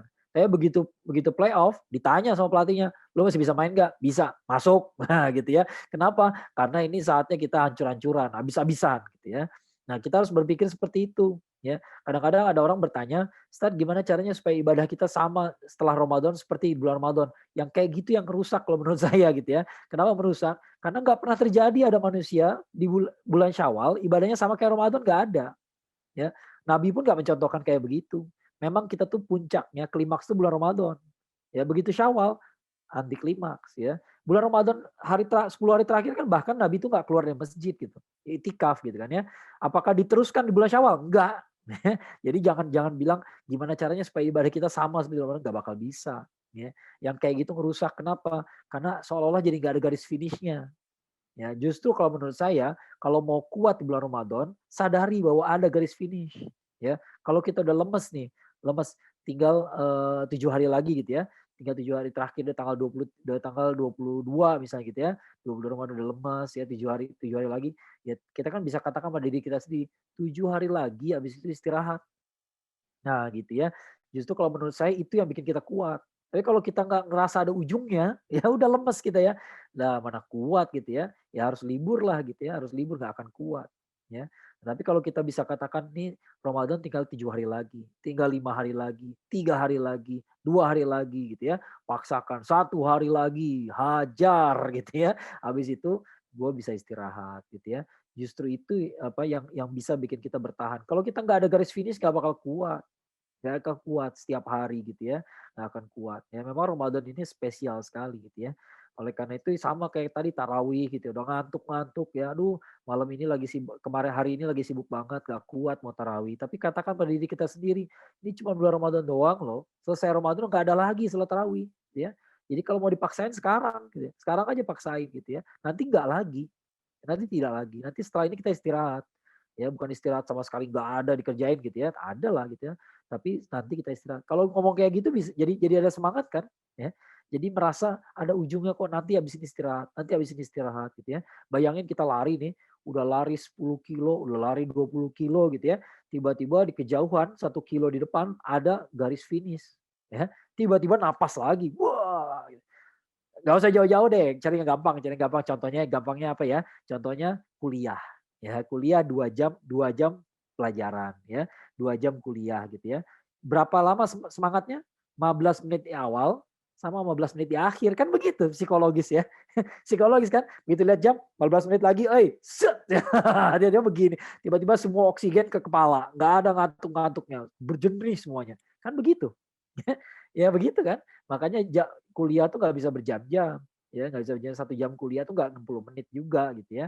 Nggak bisa 3 SKS, 3 jamnya dipelajari langsung, biasanya nggak begitu, udah jenuh gitu ya, udah jenuh ya. Biasanya 15 menit terakhir tuh cerah lagi kepala gitu ya. Sama lari juga begitu, rasanya udah mau putus kaki, begitu lihat garis finish, padahal horizon kita kan 1 kilo masih bisa kelihatan ke depan gitu ya. Ada garis finish 1 kilo depan atau 500 meter ke depan, tiba-tiba bisa sprint kita lari. Wah gitu ya. Sampai sana udah nggak bisa apa-apain gitu ya. Ya nggak apa-apa, pokoknya ada garis finish gitu ya. Jadi itu, jadi justru kita menyadari bahwa ini cuma Ramadan loh, cuma Ramadan ya. Ramadan ini saatnya kita pukul-pukulan, habis-habisan gitu ya istilahnya gitu ya. Hajar-hajaran sekarang gitu ya, hajar-hajaran ya. Mau capek-capek gitu ya, tapi nanti Syawal tidak lagi gitu ya. Nah itu yang menurut saya bikin kita jadi semangat gitu ya. Di awal semangat, kalau di awal sih udah pasti semangat gitu ya. Nanti di tengah-tengah udah mulai lemes, ingat-ingat lagi ini masih Ramadan. Ramadan dikit lagi ya. Kalau di akhir lemes lagi, muncul lagi anti klimaksnya gitu ya. Ya ingatkan lagi, tinggal 7 hari lagi, tinggal 3 hari lagi, tinggal 2 hari lagi, tinggal 1 hari lagi gitu ya. Udahlah 1 hari ini nggak usah ngapa-ngapain lagi lah ya, libur ngerjain yang lain gitu ya. Kejar semua target tilawah segala macam, tinggal 3 hari lah, habisin aja udah. Ya habisin ya stamina nya di 10 hari terakhir gitu ya. Gitu cara mentalitasnya gitu. Ya, kalau menurut saya begitu ya. Kemudian yang kedua apa tadi ya? Hadis mengenai setan dibelenggu di bulan Ramadan. Oh iya, ya. Ya sebenarnya inilah sebabnya saya selalu memperingatkan gitu ya. Banyak orang semangat kembali pada Quran dan hadis gitu ya.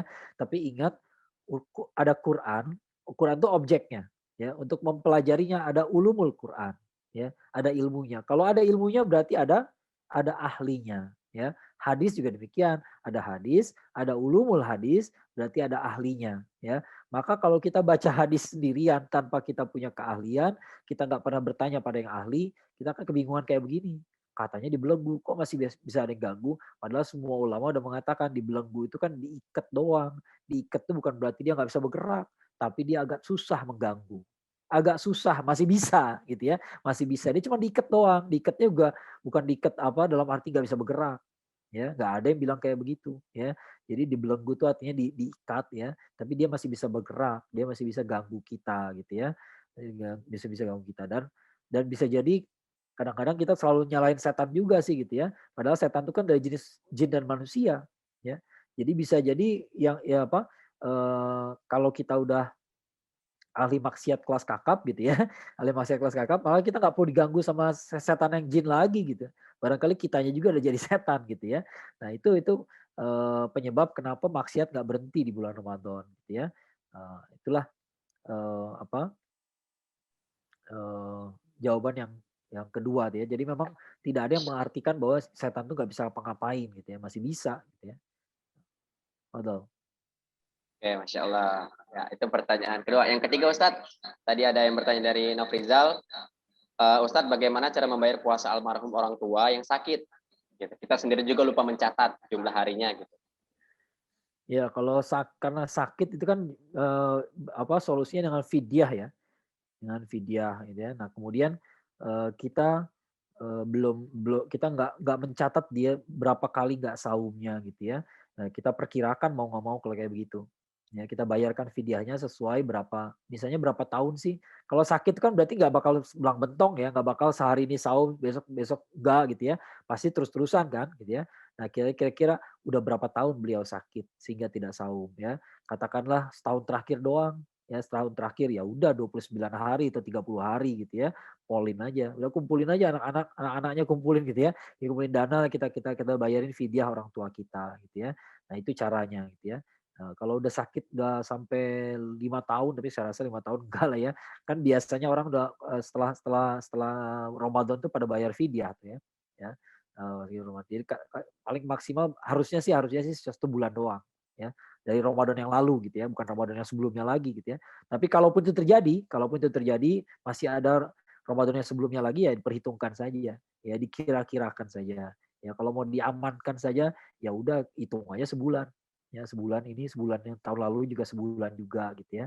Kalau memang sakitnya eh, menyebabkan beliau nggak saum sampai sebulan penuh gitu ya. Nah, itu caranya gitu ya. Enggak? Oke, Masya Allah ya Ustadz, jawabannya Mas.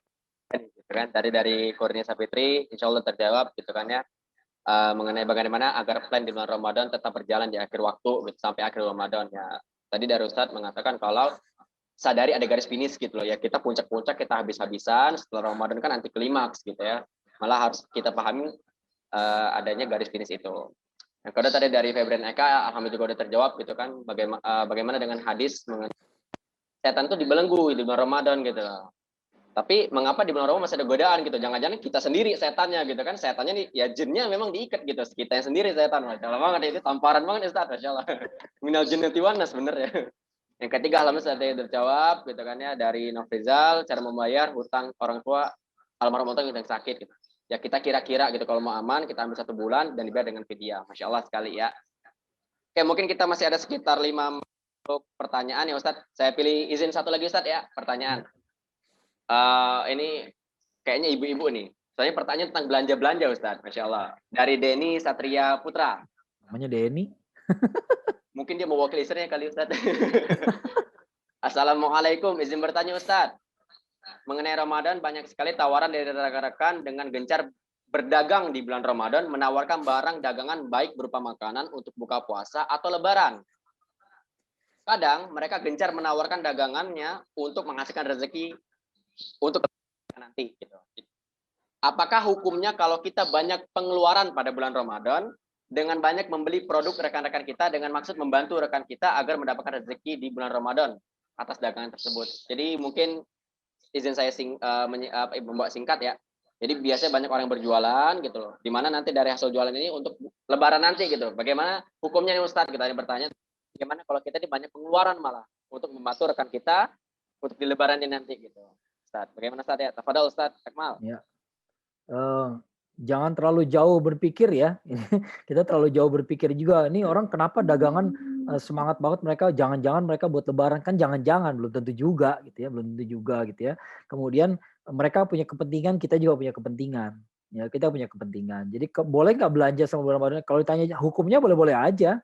Ya, siapa yang mengharamkan? Nggak ada yang mengharamkan. Boleh nggak kita belanja di bulan Ramadan? Boleh-boleh aja. Siapa yang bilang nggak boleh gitu ya. Saya cuma mengatakan Anda cuma punya sebulan Ramadan itu. Ya, sebulan itu sehari cuma 24 jam, ya. Nah, sekarang harus kita manfaatkan dengan baik, jangan sampai habis untuk belanja. Itu blunder namanya. Ya, itu blunder gitu ya. Nah, kita juga punya kepentingan sebagaimana teman-teman kita juga punya kepentingan, ya. Nah, kalau kita bicara kepentingan kita punya kepentingan saum kita harus fokus, ya. Ramadan kita harus fokus gitu ya. Nggak boleh teralihkan terlalu jauh sama belanja. Bahwa kita harus belanja kayaknya iya, tiap bulan kita harus belanja juga ya. Ya pasti belanja juga lah gitu ya. Tapi jangan habis waktu ke situ. Ya, jangan habis pengeluaran ke situ. Jangan kita bulan Ramadan malah lebih mewah pengeluaran kita, makan makannya lebih banyak gitu ya. Karena siangnya nggak makan, berarti malamnya balas dendam ya. Berarti cuma segitulah saum kita. Cuma segitu aja harganya gitu ya. Karena Anda dendam sebenarnya kan. Ada dendam sebenarnya siang-siang disuruh nggak makan, malamnya balas dendam. Berarti dendam kan. Berarti nggak ridho gitu ya. Nah, kalau kayak gitu ya kualitas itulah Ramadan kita ya. Kita punya kepentingan ya, bahwa teman-teman kita punya kepentingan dengan itu saya khawatir itu kesimpulan kita sendiri. Ya bisa jadi nggak gitu-gitu amat gitu ya. Nah, bagi yang berdagang, saya juga pedagang gitu ya. Bagi yang berdagang kalau para sahabat, para tabiin biasanya mereka target dagangan itu mereka selesaikan di bulan Sya'ban. Jadi Ramadan pun kalau perlu mereka hanya jualan bahkan hanya demi memenuhi kebutuhan teman-temannya saja. Orang-orang yang misalnya nih kalau kita punya toko sembako. Kalau kita tutup sebulan selama Ramadan kan nggak bagus ya. Ya karena orang lain kan butuh beras. Kasihan dong gitu ya. Mereka mau cari beras susah gitu ya. Maka kita buka. Tapi target tuh nggak ada lagi. Nah, kalau kita mau ngikuti para salafus sholih ya, justru mereka tuh dagang itu targetnya mereka selesaikan bulan Sya'ban. Ramadan tuh hanya buka seperlunya saja. Ya, seperlunya saja supaya supaya roda perdagangan masih berjalan ya, orang bisa belanja, itu aja. Nggak nafsu-nafsu lagi gitu ya. Kalau kalau dulu bulan-bulan biasa kita tutup toko kita jam 9 malam, ya bulan Ramadan bisa tutup sebelum maghrib. Nah, gitu ya. Kenapa? Gua nggak nyari untung, bulan ini santai-santai aja ya. Target ini berarti buat tahun depan, barangkali kalau sekarang terlalu cepat kita kita terlalu mepet kita ngomong gitu ya. Bahwa tahun depan kita mulai coba untuk berpikir supaya target kita selama setahun itu selesai bulan Sya'ban. Ramadan tuh gak ada target lagi. Ya Ramadan itu cukup seadanya saja ya. Jadi sekali lagi itulah tingkat perencanaannya para salafus saleh itu kayak begitu gitu ya. Sampai-sampai dagang pun mereka perhitungkan. Jangan sampai ngeganggu Ramadan gua gitu ya. Jangan sampai ganggu Ramadan gua. Kalau kita bicara kepentingan, Imam Malik juga bisa diprotes begitu kan, ya. Orang bisa protes ke Imam Malik, "Imam Malik, Anda kan ustad, bukan ustad ya, Anda kan ulama gitu ya. Kami kan butuh kajian, kenapa malah ditutup majelis-majelisnya?" Ya ya, kan Imam Malik tinggal jawab aja, "Anda punya kepentingan, saya juga punya gitu ya. Saya juga punya hak ya untuk memaksimalkan Ramadan saya." Ya. Nah gitu ya. Jadi jangan berpikir terlalu jauh, kita kan beli begini supaya mereka dapat duit. Saya khawatir terlalu jauh mikirnya gitu ya. Terlalu jauh, kita juga punya kepentingan kok ya. Kita punya kepentingan juga. Belanja boleh nggak? Boleh ya. Kalau teman kita ada berdagang kayak begitu, kemudian kita bisa beli ke dia, kenapa enggak?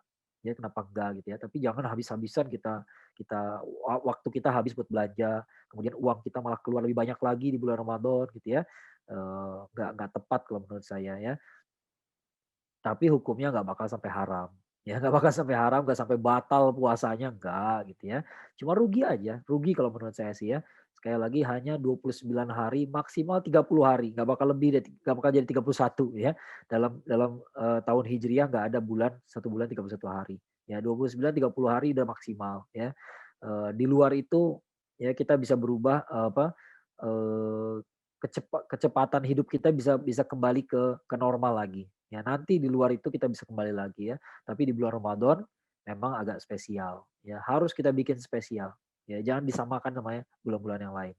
Ya itu aja pesan saya gitu ya. Wajib-wajib sih enggak, haram sama sekali tidak juga gitu ya.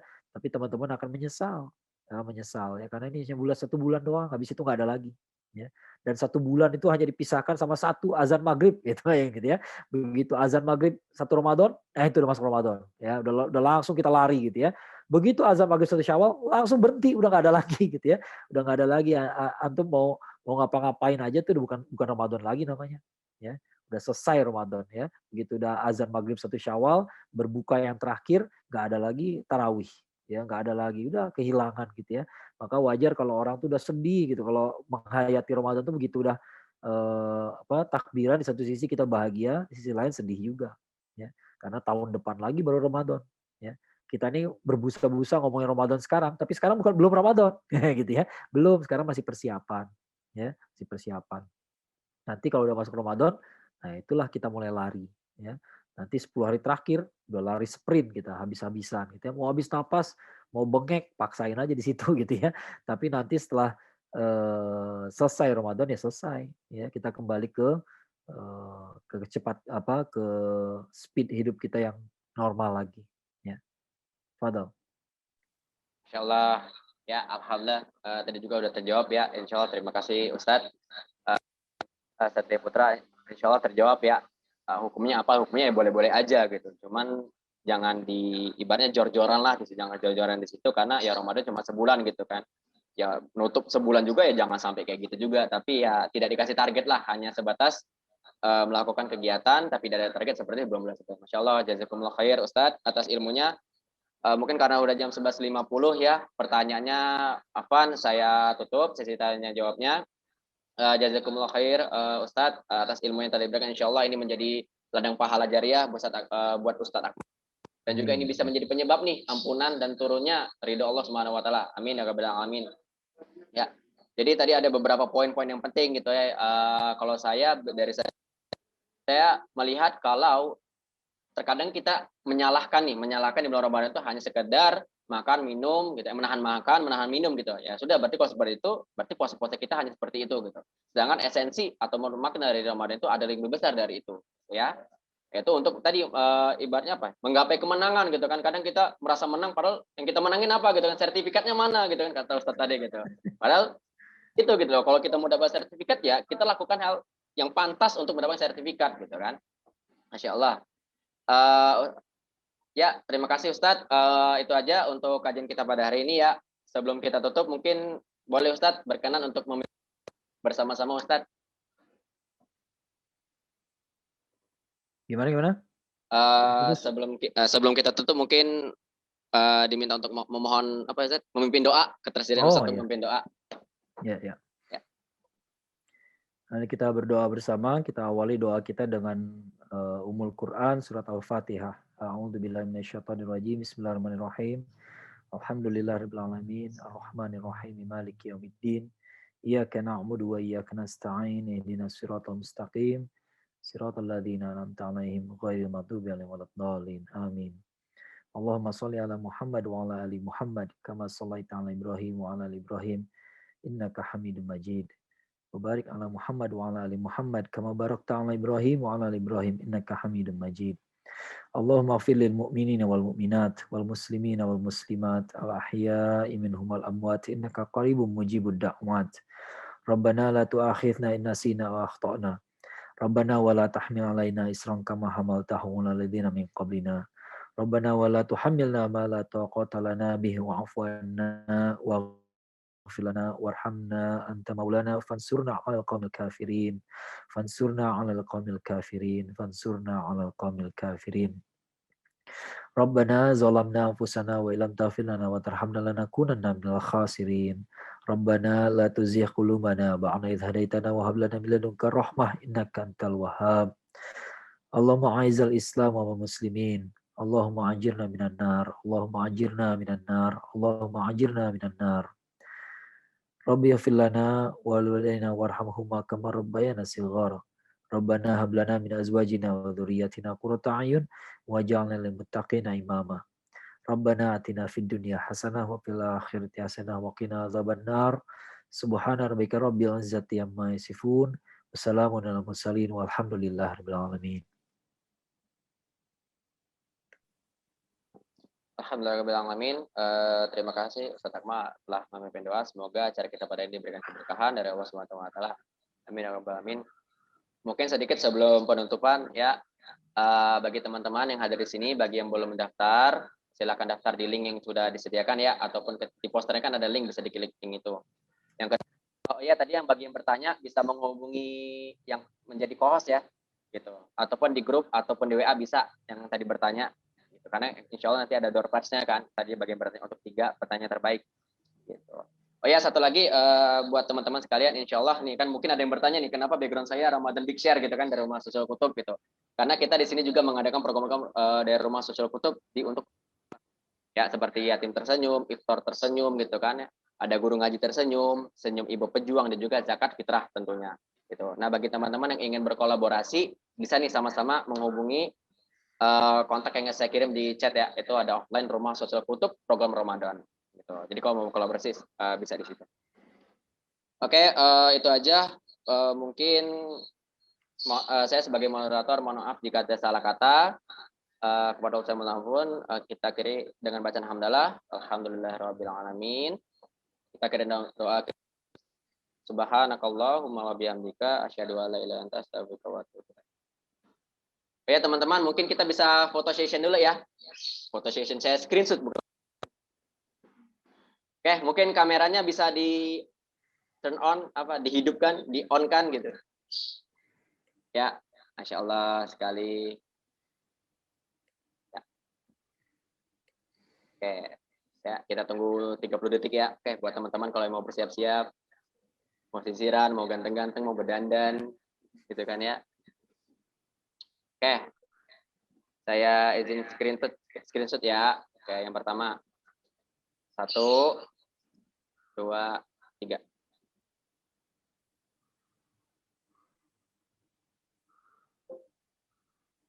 Oke, yang kedua. Yuk, mungkin ada gaya lain. 1, 2.